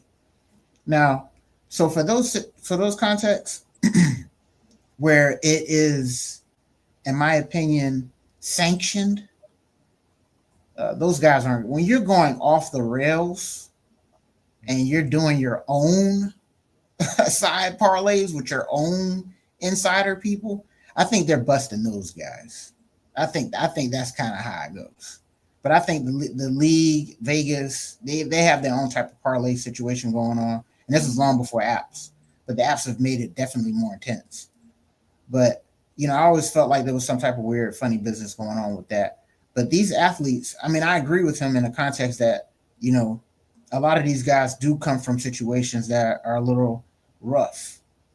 And they got people, Now, they could follow the locked in seminar way of doing things and literally just find ways to invest for their friends. They could do that instead of these quick hitters, whatever. But if somebody, abruptly puts 10K, on a bet that, you're going to hit some whatever under. But it wasn't just him. It was like 2 or 3 other people that put in that same 10K for this obscure play over here, a Jonte Porter. People's going to start, I'm sure there's some type of algorithmic system that these leagues have at this point where they go, what the hell is that? And it's flagged, and then that person's on a hot list. They do. They got, all of them got that. They have their own automated, it's not automated, but they have some technology so whenever something irregular is a word, whenever something irregular takes place, it pings whatever it is that it pings, and then the leagues get notified, and then the leagues have actual personnel that they dispatch to investigate the situation. That's a lot. Yeah. You know what I'm saying? That's a lot, man.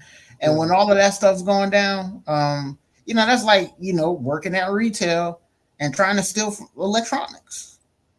And it's just like, hey, look, man, they don't care if you take chips, stationery, just don't take from electronics, man. And these guys try to steal from electronics. So they'll get away with it, for a little bit, but the camera's been watching them. They're waiting until they get enough evidence on them, and then these guys are out of there. So Terry Rozier was more of he can be sacrificed. Jonte Porter, 1,000%. Malik Beasley can definitely be sacrificed. So these are guys, so they're going to take down guys, but guys that can be taken down. But I don't know if this is going on higher up the scale with various levels of talent. I wouldn't be surprised if James Harden took a few dives here or there. But it'll be interesting if they actually catch a big fish. But right now, I don't think Michael Porter has much to worry about in context of this. The internet's going to make stuff of it, but I don't think he's got much to worry about. I think they rather make examples out of others. I think he's passable for whatever reason. But what are your thoughts, man, on Jonte? I keep saying Jonte. MPJ run around here saying that, hey, man, he understands why certain athletes may risk it all just to put the homies on. What are your thoughts, bro? I think if he, as an active player in the league, is saying it, I think you can suspect that there's at least a small percentage of active players who are actually doing that. Yeah. I don't think it's a stretch to suggest that players talking like that is indicative of at least a small percentage of active players who are affecting bets via their play. I don't think that that's a far-fetched notion, which just makes me sad. It makes me sad because, man, I grew up loving these sports, bro. I grew up loving these sports, and I grew up believing that outside of rogue situations like Tim Donaghy, that the outcomes of sporting events were legitimate. And now, because of this sports betting thing, I'm kind of in the boat that you're in, where I just have to now take my feelings out of it and just look at this crap as entertainment. I used to invest into this stuff emotionally, but because there are so many outside influences that could potentially impact the outcome, I am now left. I just don't understand. I don't know how you can be a fan anymore. I don't know what being a fan of sports means anymore. I don't know what it means. It's losing its luster. I'll tell you that. Yeah, like I don't know what it means anymore with all of this deregulate. It's all so deregulated. Like, oh, just make bets, bet on this, bet on that. There's no laws, there's no rules. Like, it's not illegal for a player. How is it not illegal? It should be unlawful for an active player to bet, but it's not. It's not. Now you can get discipline in the league, like the league will discipline you. So Calvin Ridley or Jonte Porter or something like this, if they find out that you've been gambling, what's the running back from Detroit? They bammed him up too because he was betting on games. The receiver, Jameer Gibbs. No, Jameer Gibbs. Well, I thought it was Jameer Gibbs. It was Williams. It was the receiver. I thought it was the running back. I thought it was Gibbs. I'll look it up. I could be wrong. Don't quote me on that. But it was somebody who played for the Lions. So it doesn't matter who it was. But the point is, like, if you get caught, you're subject to disciplinary action from the league. But in terms of the law itself, like, it's not unlawful for a player to bet or participate in sports betting as a player. It's not. So that to me is like deregulation. It's like, it's kind of a Wild Wild West scenario where if you can do it in a manner that's sophisticated enough to not get caught, then you're good. But if you're an active player, you're impacting the integrity of your sport. And at the end of the day, sports is supposed to be about like integrity and the result and the winning and the championship and the merit of the victory. But I don't know what any of that means anymore because of this sports betting stuff. So that's the only part about it that makes me sad is just, I don't know what it even means to be a sports fan anymore.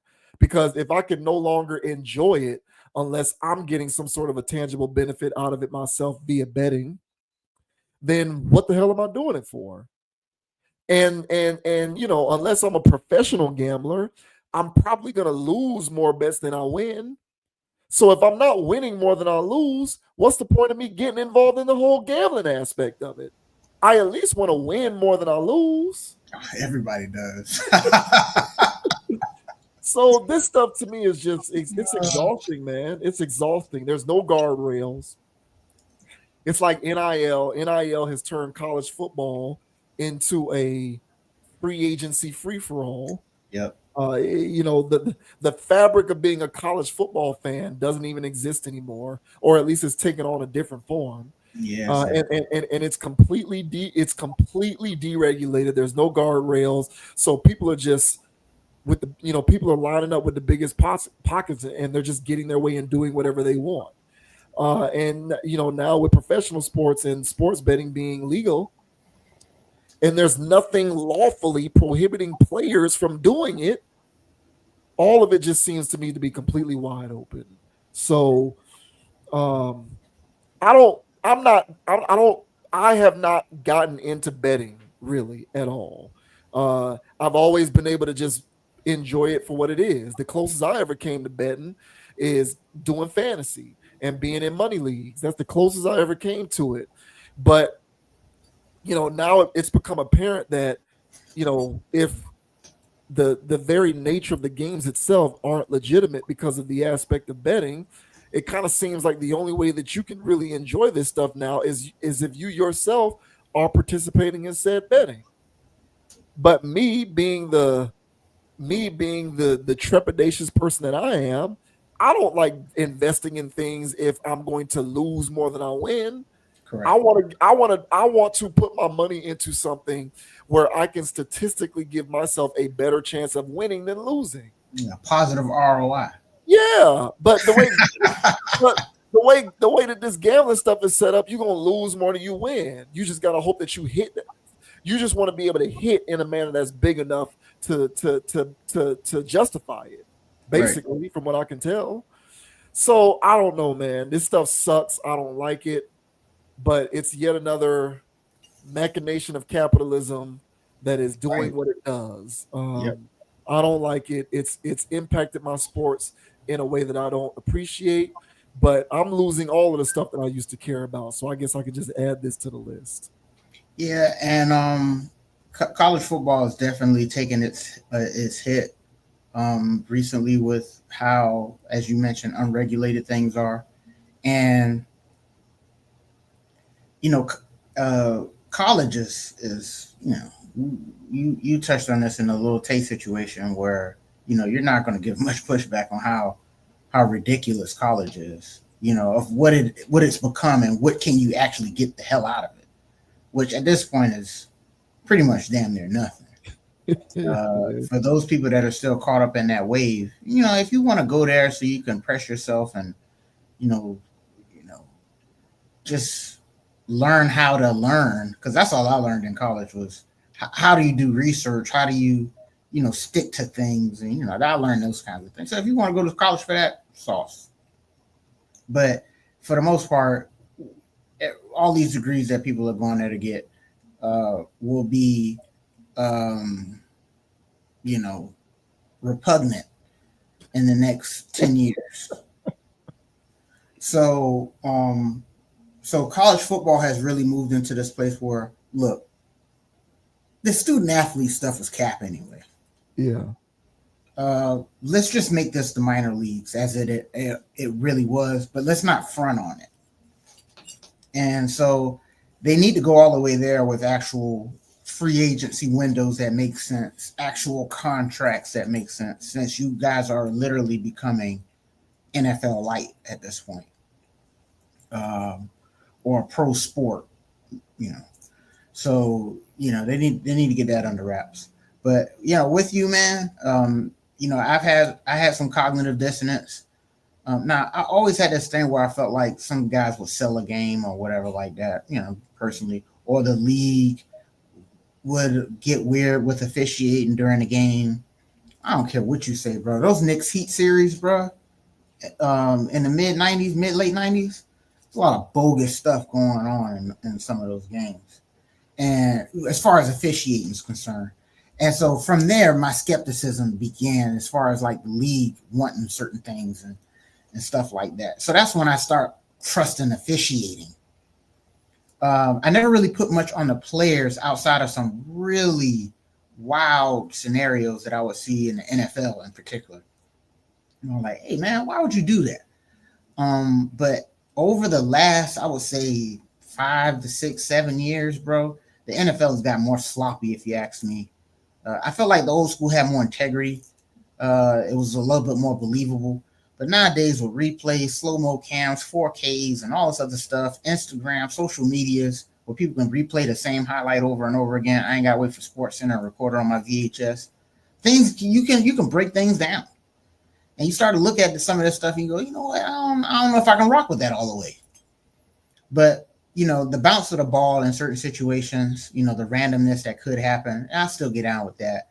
But I mainly only watch it now for gambling. I'm not some high stakes guy. You know, I look at it like, you know, getting a cheeseburger at a fast food place. I'm not going to go do that. I'm not going to get a cheeseburger, but I'll go put $7 on this Monday Night Football game. You damn right I am. And, you know, and when I won $4.25, but I spent $7, you know, I netted a loss, but that $4.50 still feels good to me. So I'll be back at Thursday night. And so that's pretty much like how the article alluded, is that it has really turned into people are watching this for the lines now. You know, the overs, the unders, the parlays, the 6 leg, 7 leg. You know, people is into that. It's a drug.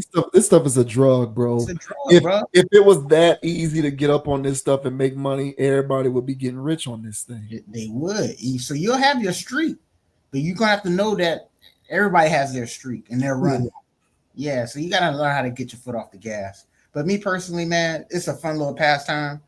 You know, but people take it overboard. It is definitely an addiction, or something people can get addicted to. So I'm not surprised that it has taken on this new way of being, where now the players in the league are getting investigated. But we're going to see more across football, basketball, and baseball is having their issues too. So it's only a matter of time we start hearing about this in soccer and not soccer, man, soccer, maybe, or hockey. So hey man, it is what it is. It's one of those moments, at least for me. I was like, hey man, I gotta grow up, and I gotta move on, man. Yeah. When I was a child, I did childish things, so I gotta Lord, man. But from here, I'll still put something on these games. Won't be betting on any MPJ props this upcoming season. If anything, I'm doing an under. So, but yeah, funny stuff, man. Hopefully they don't launch an investigation on him. I don't think they will. But in these situations, man, when your own brother got knocked for a bank robbery, and then here you come talking about, I can understand why people rob banks. People are not going to take that well, even though it looks like you're defending your brother. It's still a situation of, hey, man, just don't associate with that. It's too much going on. So, but I think he'll stay in the clear. Yeah. I mean, I hope nothing happens to him, because I really think he was speaking in general. I think so. And I've seen other things that he's done on being on other podcasts or whatever, talking about his family. He's an open book. Yeah, he talks about his family situation and his brother and how it impacted their family. So he's been somebody who's talked about his brother's gambling problems, his troubles. Mm-hmm. So I just think he just talks about that stuff. But I don't think that was an indication that, oh, I'm out here doing this. But so not. Otherwise, man, I don't know. I don't like any of this stuff, man. I mean, it is what it is. People should be able to have fun and enjoy things, and if people want to gamble, I don't care. I really don't have any issues with that. The issues that I have is that it just feels like it's just too loose. I think it needs to be tightened up a bit more in terms of like rules and regulations. Like, right, it just kind of feels a bit too deregulated for me. Like, it's just too much of a Wild Wild West type scenario. Agreed.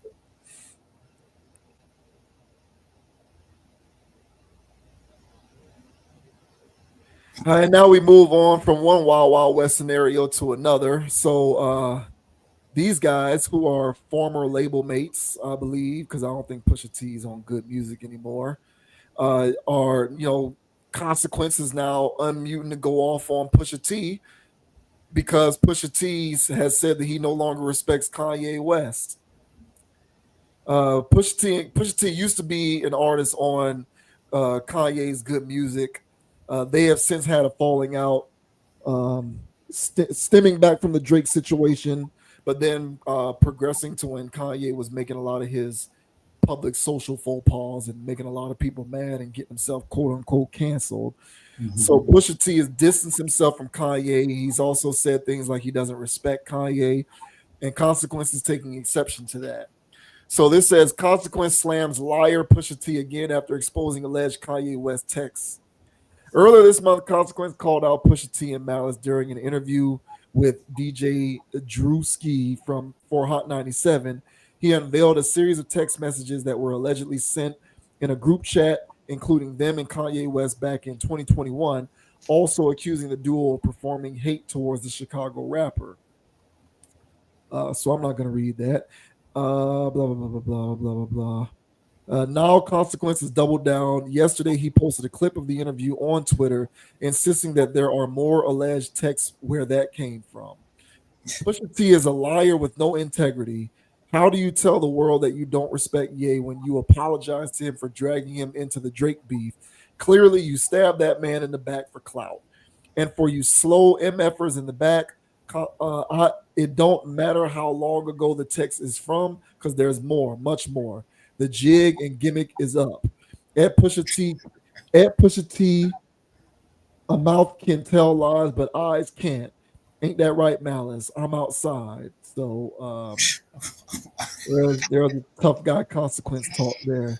So here's Mr. Consequence expressing his discontent with Pusha T because of the way that Pusha T has talked about Kanye West. I'm outside. Anybody got anything to say to me? They can plug out the pulpit and find me in the streets. One. So one.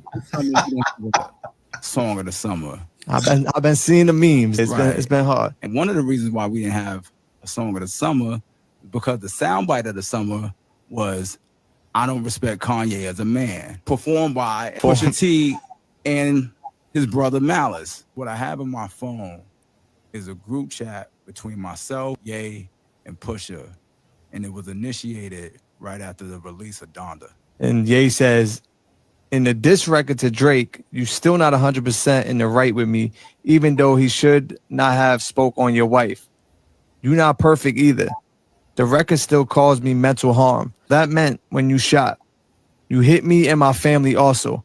We have to protect my brain at all costs because I have the vision. It's accountability. You're not wrong, but you're not 100% right either. And then Pusha replies, I agree. I'm not perfect. I never learned how to turn the other cheek when disrespected. It's how I was raised. Martin Luther King wasn't respected in my house either. Hurting you or your family wasn't my intention. Protecting my family and the brand, that was the only mission. Sorry for any trauma caused by me.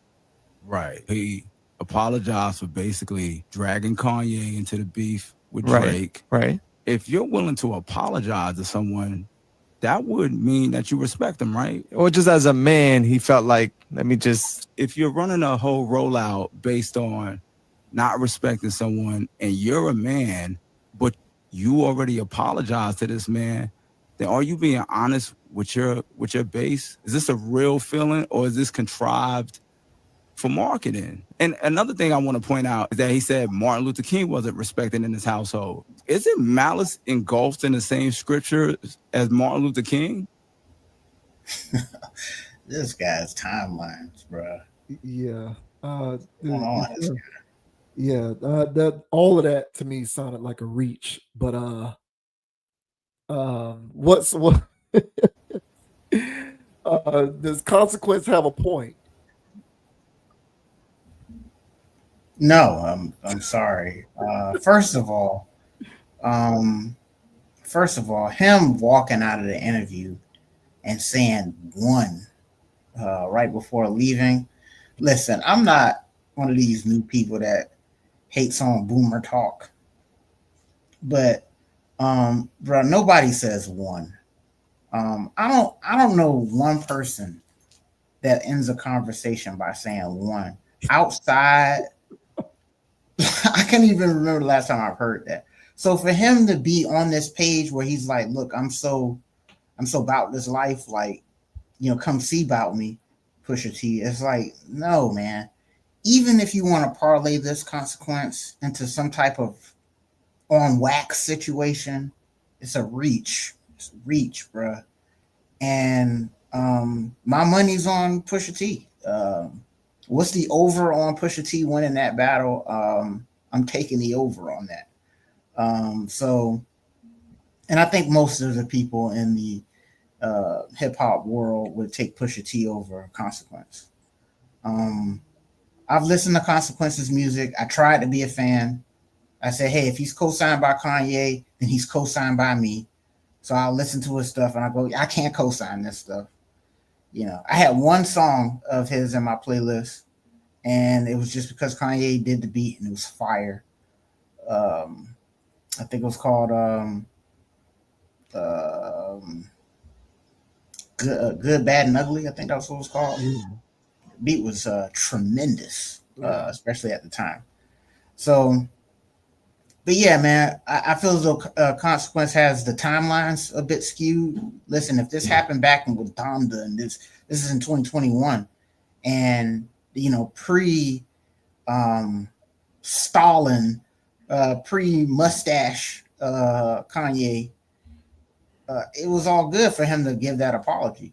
But I mean, post World War II Kanye and all of his other extremist views, if you consider yourself somebody that has to do business in this industry,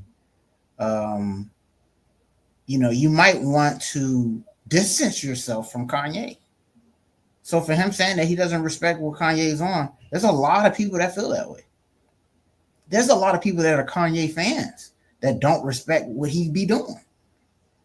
So for Consequence to sit here and go, for you to apologize 4 years ago, and say that now that you don't respect the man, isn't that contradicting yourself? Like, nah, it was 4 years ago, bro. You know what I'm saying? There's some stuff that somebody that you may claim you love today, do something 2 days from now, and you'll not respect that person. So based on people's actions, man, people are allowed to change their opinion on their respect level for you if they do something that you don't feel is respectful. So for Consequence to be sitting here, doing this level of caping for Kanye, it insinuates that he was on a lot of two-mans with him, and that this is the type of thing that that burns him inside. He feels like he's got a cape for Kanye so much that he's got to get on radio shows and talk about it. So I feel as though that's off the mark. And the MLK comment, some people didn't get down with MLK. Some people were more Malcolm X people in their household. It was a Pepsi or Coca-Cola type of thing. All right. And so Pusha T said he didn't like Pepsi. He's more than entitled to do that. Now, if his brother gets into the cola industry later on, that has no bearing on how he was raised. So I feel as though Consequence was 0 for 3 on this. He was 0 for 3 with he was 0 for 1 with Pusha T, 0 for 2 with Malice, and then 0 for 3 for saying 1 before walking out. But what are your thoughts, man, on Consequence? Basically calling Pusha T a fraud and saying that he was just saying that he don't mess with Kanye for clout. What are your thoughts, man? So I might have my timeline on this incorrect. Mm-hmm. I am of the belief that Pusha and Kanye fell out when Kanye started losing his mind and saying all of that controversial stuff that was getting him canceled, mm-hmm. quote unquote. Mm-hmm. Like when Kanye started doing the Hitler was right thing and all of that kind of stuff. Mm-hmm. I kind of feel like that is when Pusha T was like, okay, I need to distance myself from this guy. Right. I don't think it was during the Drake stuff. No. So because this is all in reaction to the song that they got on the Clips album where they talk about what led up to them no longer being close with Kanye, mm-hmm. which that literally came out like a month ago. Like mm-hmm. that album came out like a couple of months ago. So unless I'm wrong, and I got the timeline on these events incorrect, the Drake Pusha thing happened before Kanye started saying all of the crazy stuff. Mm-hmm. So when the Drake Pusha T beef happened, at the time, what Pusha T said was sincere, but that preceded Kanye going off the rails and saying all of the crazy stuff that had him in hot water with everybody. So it's like Consequences using this album as an opportunity to enter into a situation, and he's connecting dots that aren't really connectable. I mean, boy, they're not. Unless I'm wrong, like, do I have the timeline incorrect? No, he's off, bro. I just my first time watching the clips. The clips of him saying this. I'm sitting there going, wait, this ain't adding up. So the more I listen to it, it hasn't added up. So for you to come to that same conclusion, I'm with you, bro. The timelines don't match. Yeah, so this to me is nothing. This is just him. I think he's trying to just, first of all, no disrespect, but Kanye has always been, Consequence has always been a Kanye lackey. He has. Who is Consequence without Kanye? I don't know. Nothing. That's the answer. I know the good, the bad, the ugly song that you mentioned. That song is literally on my playlist. Okay. Everything else with Consequence that I've listened to has been a Kanye song. And honestly, and not to interrupt, but when I heard it the other day before all of this stuff, I was like, this is why it's not firmly in a rotation anymore. when I heard Consequences verse, and then his first verse was serviceable. I gotta get into his first verse was serviceable. Kanye ripped it, but then he came back that third verse. I'm like, nah, bro. Well, because it's Consequences song. That's the problem. That's the problem. You know what I'm saying? That's like, it's like a Chic Luch song. Yeah. Oh boy, you ain't Chic Luch, bro. Nah, he's gonna come for you now, man. It's like a Chic Luch song featuring Jadakiss, right? Where it's like Chic is on the first verse and the last verse, and I'm listening to it for Jadakiss, and I'm only getting the one verse in the middle. So it's like, you know, the whole song is mostly Sheik at the beginning and the end. It's like, I don't want to hear this. You wrong for that, man. You wrong for that. She can't do nothing to you, man. It was the easiest comparison that I could make at the time.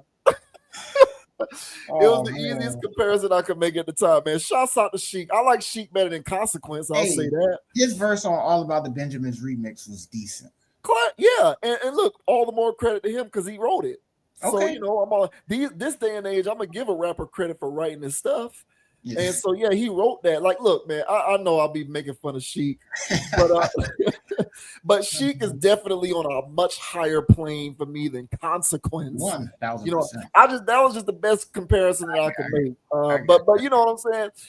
Consequence has always been like a Kanye protege, but he was a Kanye protege that never actualized into his own master. Not even close. So I feel like he's, you know, he's kind of coming to Kanye's defense here because he's, you know, very much loyal to Kanye because he owes everything to him. So I understand why, but I kind of feel like he's inaccurate in the way he's going about doing it. Yes. Because, you know, what they talked about on that Clips album that just came out has much more to do with the way Kanye positioned himself publicly after all of that Drake stuff, with a lot of his public comments and the way he was handling the label. So that's what Pusha is referring to when he says, I don't respect you. I don't really think it has much to do with the Drake situation.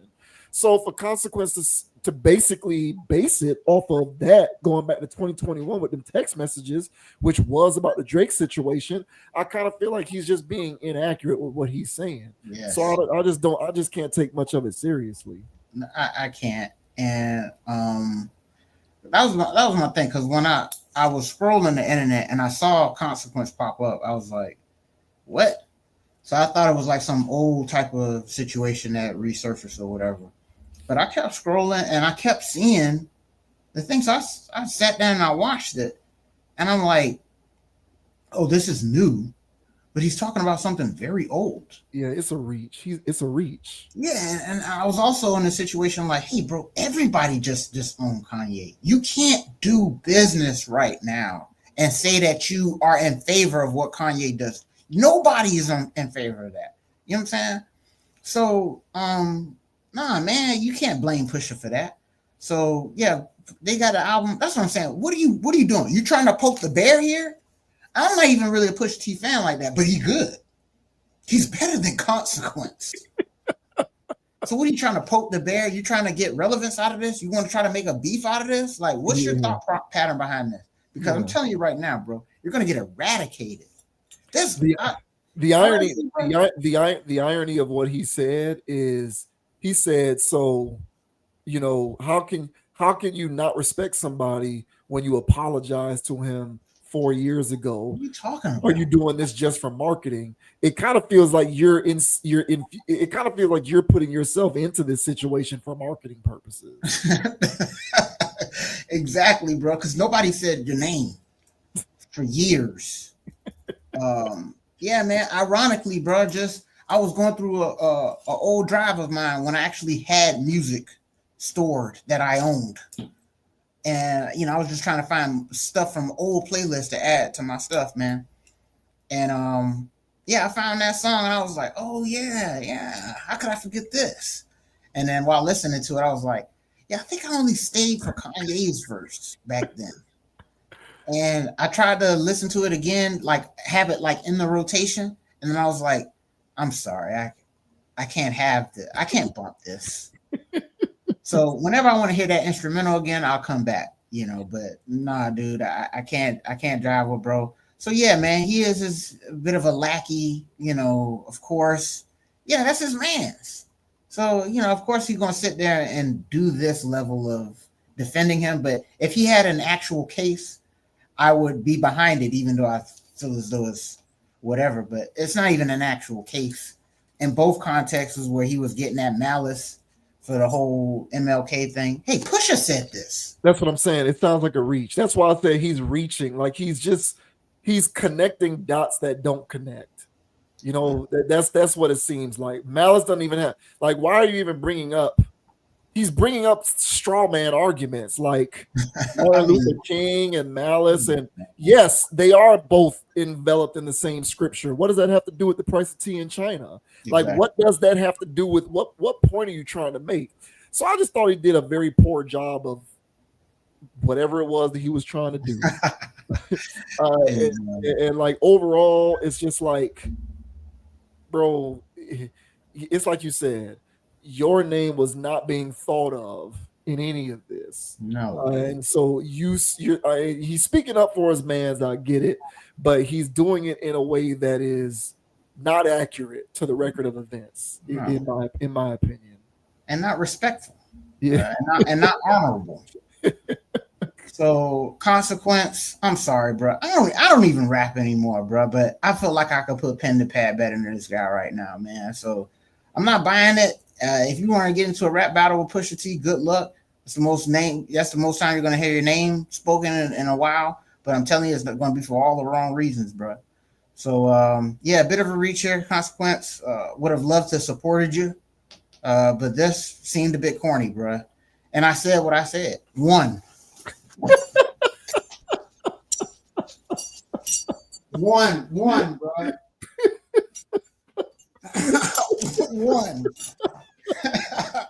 Hey, bro, when I want to be ironic to somebody now, I'm going to say one and walk the walk. I can't believe him. Oh my God.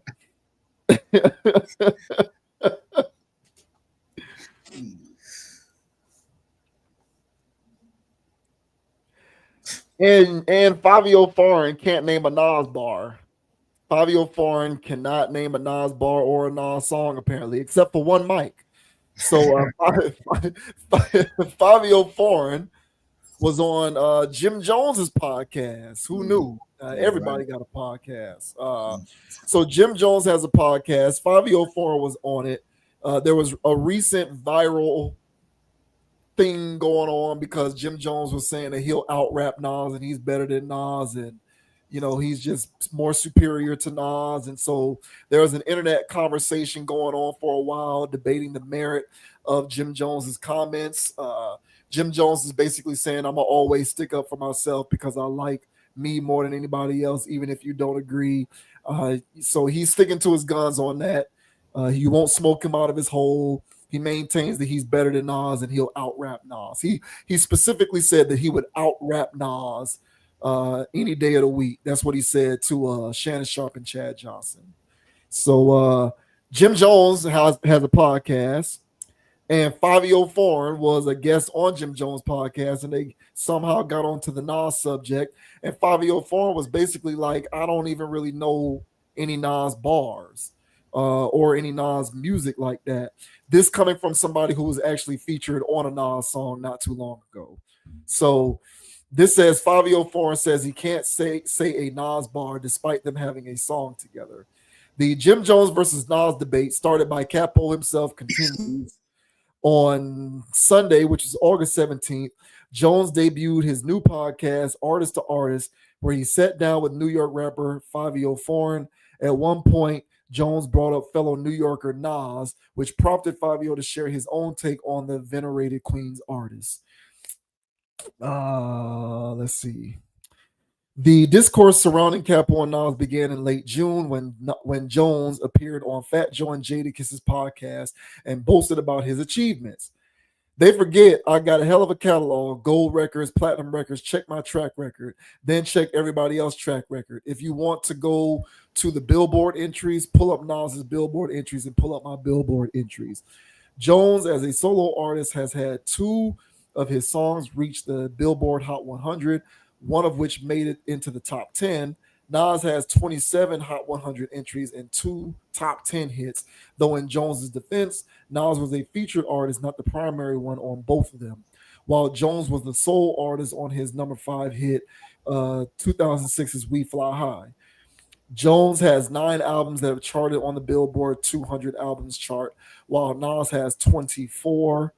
Of Nas's entries on the album chart, 16 landed in the top 10 and 6 reached number 1. The Jim Jones-Nas debate continued days after the Dipset Capo's initial statement. on Shannon Sharp and Chad Ocho Cinco Johnson's podcast, Nightcap, Sharp Challenge Jones. So I'm not going to read all of that. Basically, Shannon Sharp was saying, what are you on to think that you're better than Nas? That's what he said to Jim Jones. But here's Fivio Foreign talking about how he don't really know about Nas like that. Can I just say all right, let me just say one thing. What I feel. I grew up with niggas like Sosa, Gino, and I'm not saying that the man is wacky. He's not a legend. He's been out for years. So I got a song with the nigga, and I got a song on the album. And the album got a Grammy, but I can't sit there and say a Nas bar to you or a song. I like One Mic, or like a song that's like. But I can. It's just not me. So, but I understand. So that's what I want the people to know. Like, but I can, because Nas was my era. You understand what I'm saying? Like, Nas was my era. Like I came up fucking with Nas. Like we knew. I know the Nas shit.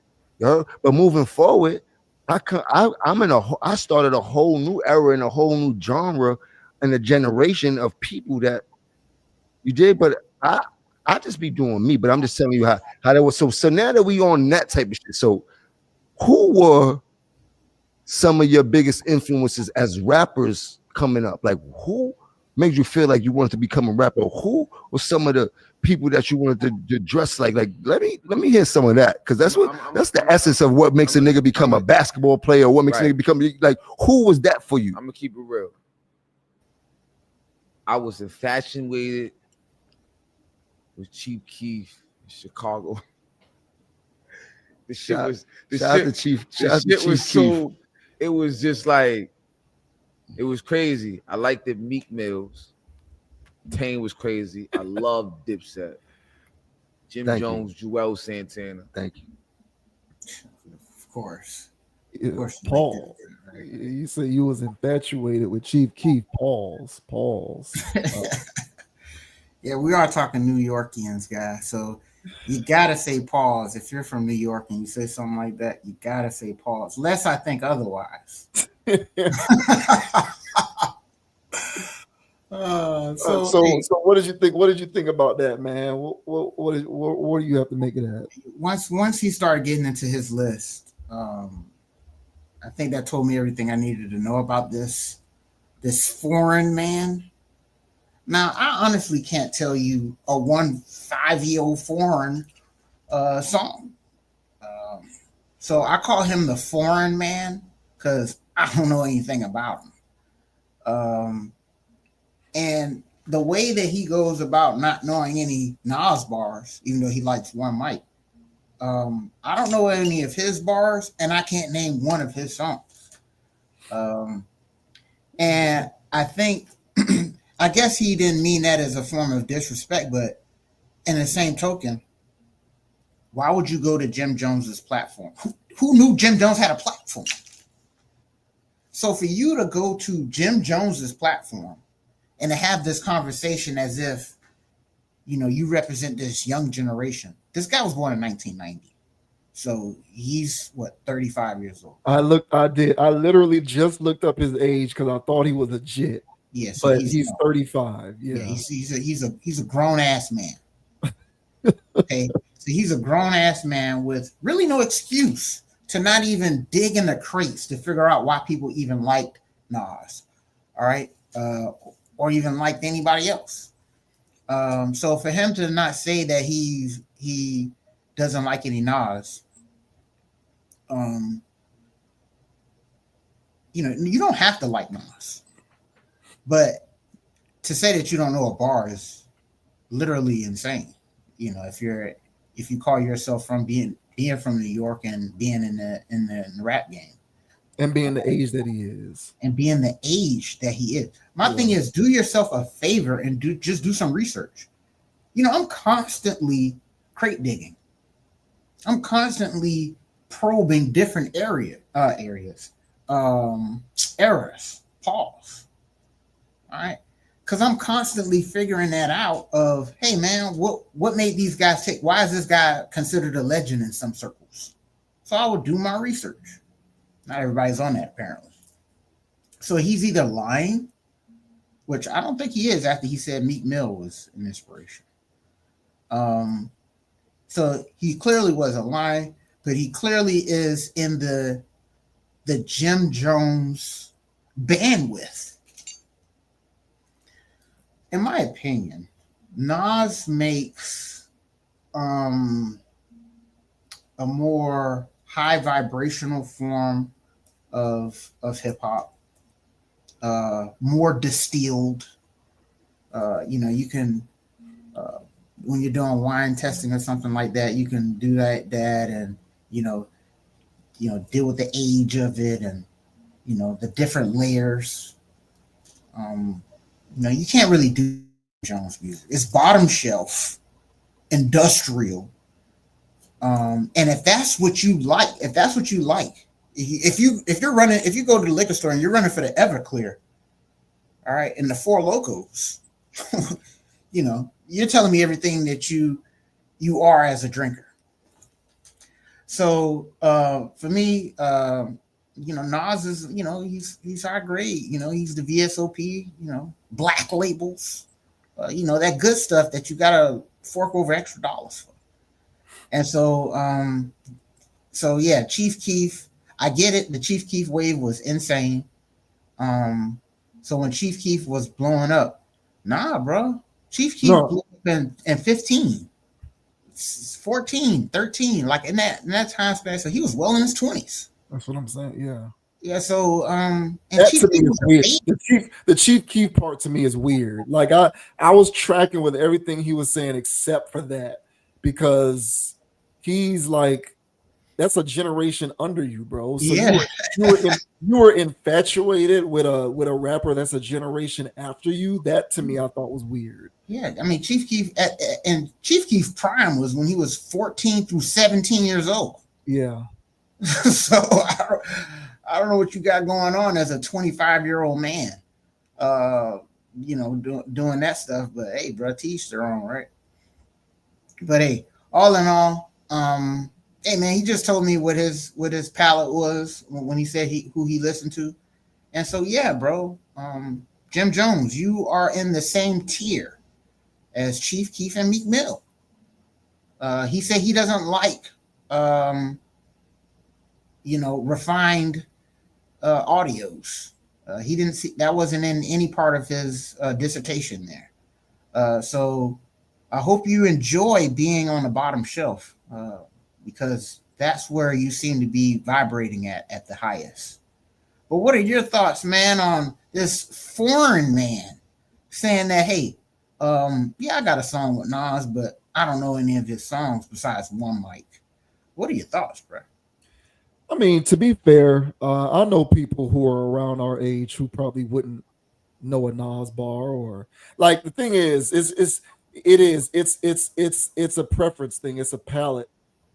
It's what you listen for musically. So, and some people are, on a certain timeline where they only like a certain kind of sound or a certain kind of artist or a certain kind of subject matter. So I know people who are around our age, or even older people who would have been directly impacted by Nas because of the time that he came up in, but they don't know Nas because they know more Tupac, or they know more, down south stuff. Maybe they know more, Outkast or 8 Ball and MJG, stuff like that, or UGK, right? So like I know people who are like thinking like that, and they wouldn't be able to recite a Nas bar either. So I kind of get that, but I hear what where he loses me is where he says he wouldn't be able to name a Nas song or knows any Nas bars. That's where I'm just like, he kind of sounds like the NBA player whose favorite player is Paul George. You know what I'm saying? Like you sound like you sound like the NBA player who's so wrapped up in everything contemporary that you have no concept for any of the great players that came in previous times. So like, and I guess where it kind of is sticking in your craw a little bit is there's a part of your musical sensibilities which tells you that if you're directly involved in music and if you yourself are an artist, especially if you're from the same town, then it's incumbent upon you to at least have some sort of an institutional knowledge of the history of the music to a certain degree.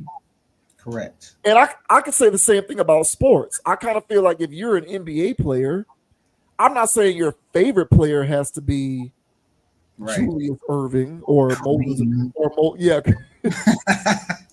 I'm not saying your favorite players should be Kareem or Moses Malone or Dr. J, but you should at least have some frame of reference for the prolific players that came the generation that from the prolific players that came in the generations that precede you, because it's kind of like it's incumbent upon you. It's almost your responsibility to kind of be aware of what those guys did so that you can be the best player that you can be in your own career. And you got but there's a lot of players who wouldn't know diddly squat about any of those players. They don't know. And furthermore, they feel like it's weird they feel like it's lame to even do any kind of research on, like they think it's like a waste of time. Yeah. Like, what do I need to know about Dr. J for? I'm all on Paul George. You know what I'm saying? Like, and they play like it. That's why the product's going to the garbage. So yeah, that's what that seems like. That's what that reminded me of. Right. Like, you got current players today whose favorite players are Paul George and Carmelo Anthony, or even LeBron. And if you even brought them people like Magic or Dr. J, Moses Malone, or George Gervin, Oscar Robertson, or any of the Earl Monroe, great players, right? These guys were really good for their era. They would look at you like an idiot because they're on that JJ Redick. They think like JJ Redick, which is if it didn't happen before the 2000s. Yeah, if it didn't happen before the 2000s, it doesn't count because all those players sucked and they weren't good because they couldn't shoot threes. Oh, Michael Finley was trash, right? That's what they're gonna tell. Yeah. So he sounds like that. He sounds like one of these artists who doesn't care too much about actually knowing about any of that stuff, because to him, and again, that's the difference between somebody who's doing something truly for the love of the art form and the culture, and someone who's doing it because they're just trying to be hot and on and popping, to allude to DDG.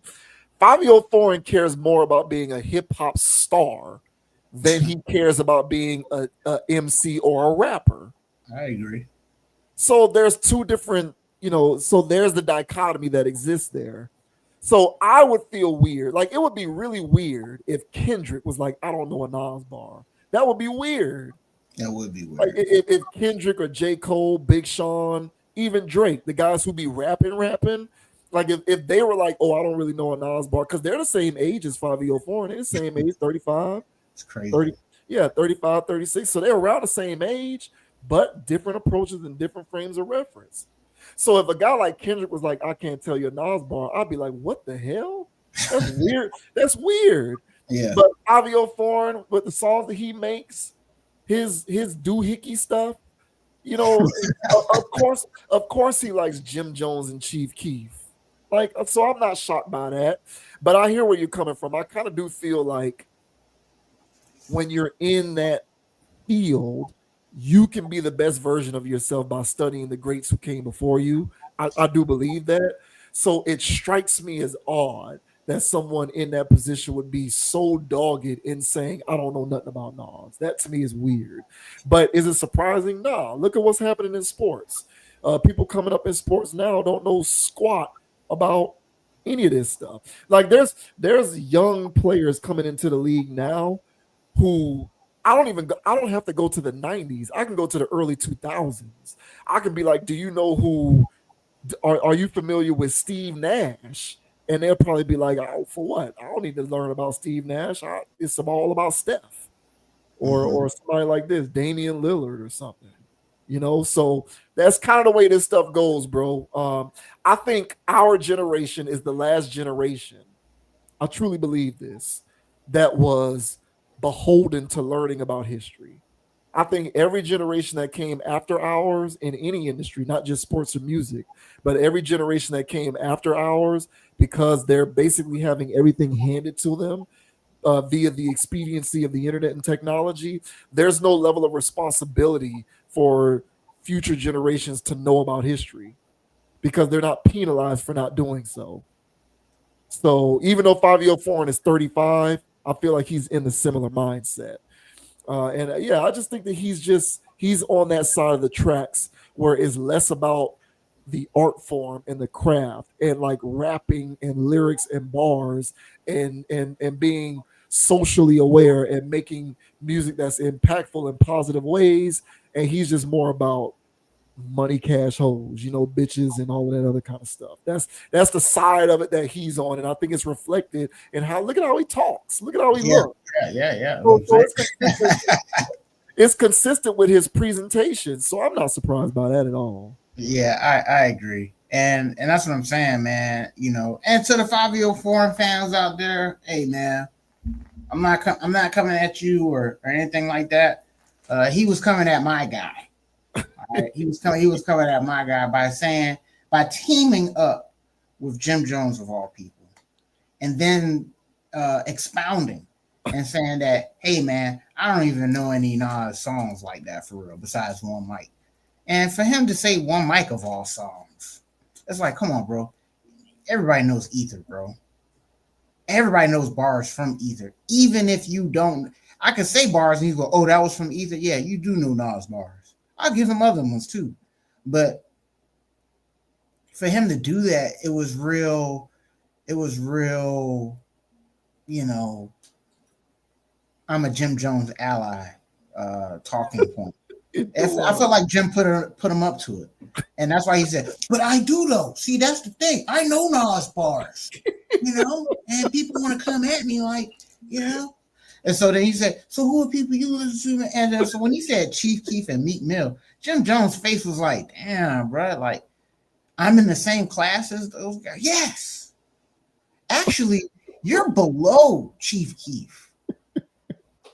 You're below Chief Keef. I would listen to Chief Keef songs, and this is not a lie. I would listen to Chief Keef songs before I listen to Jim Jones songs.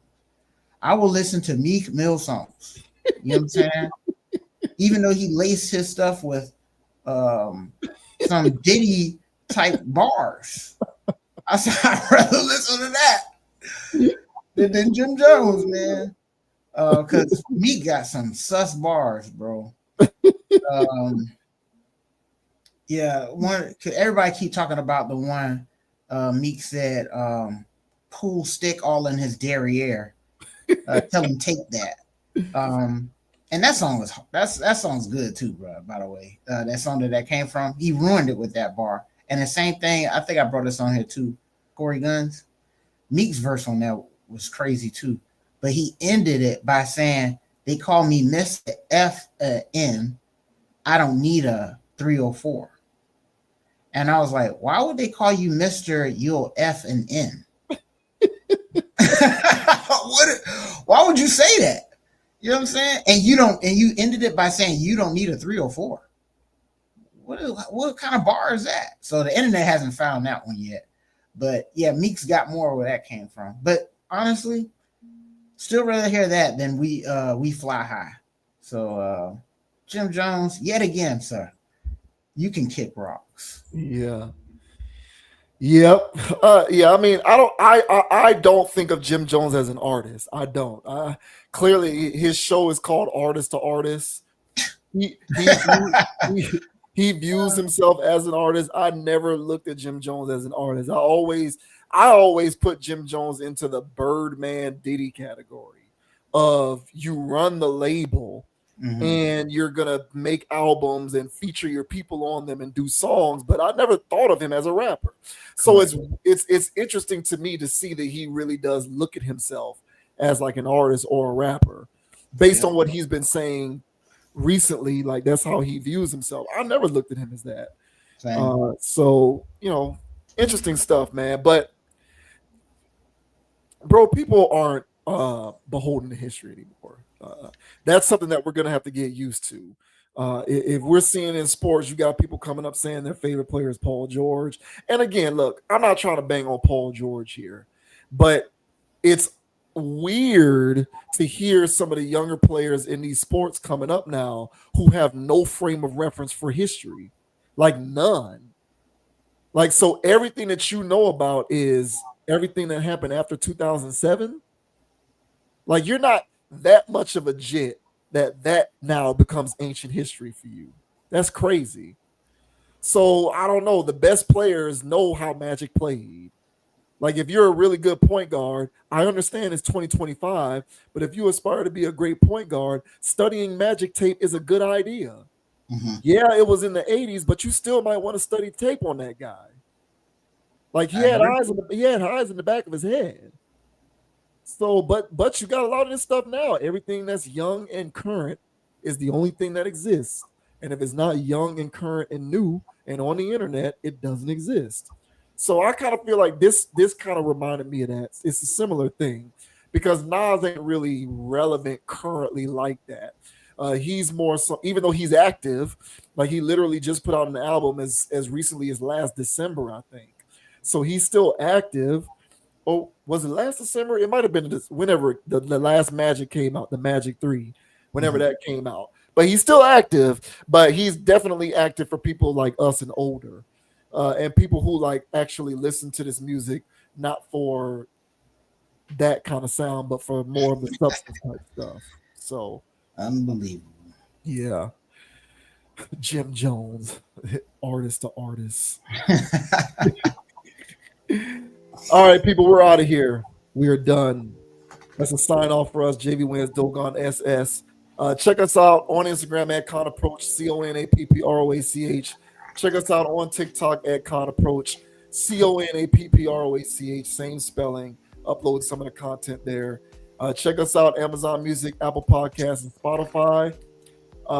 And what else? Oh, I'm on Instagram at JVWins, JVWINS.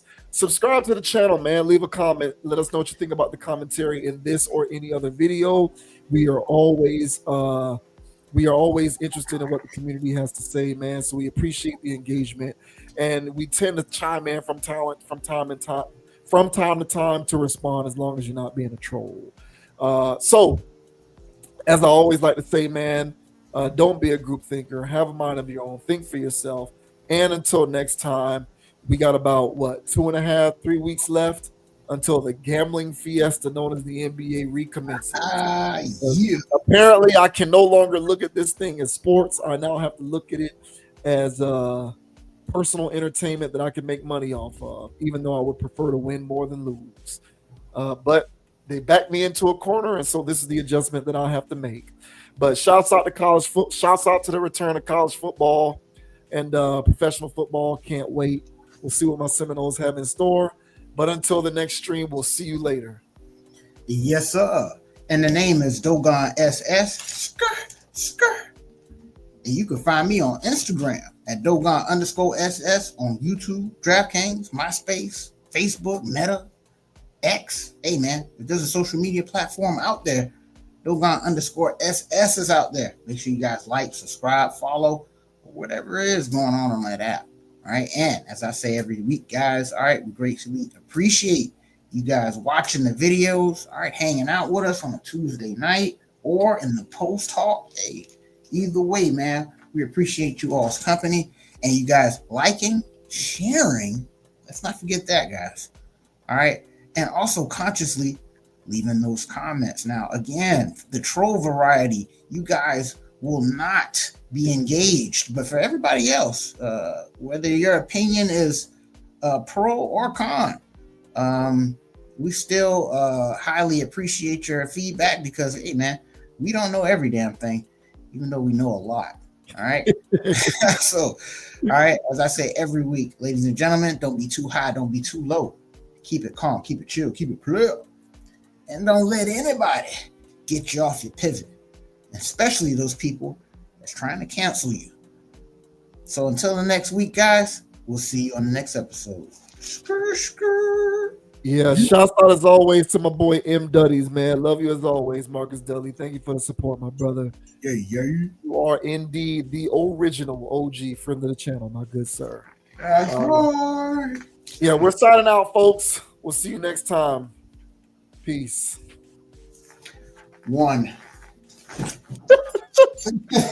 Yeah, one. I like that. Go Curry, baby. You good?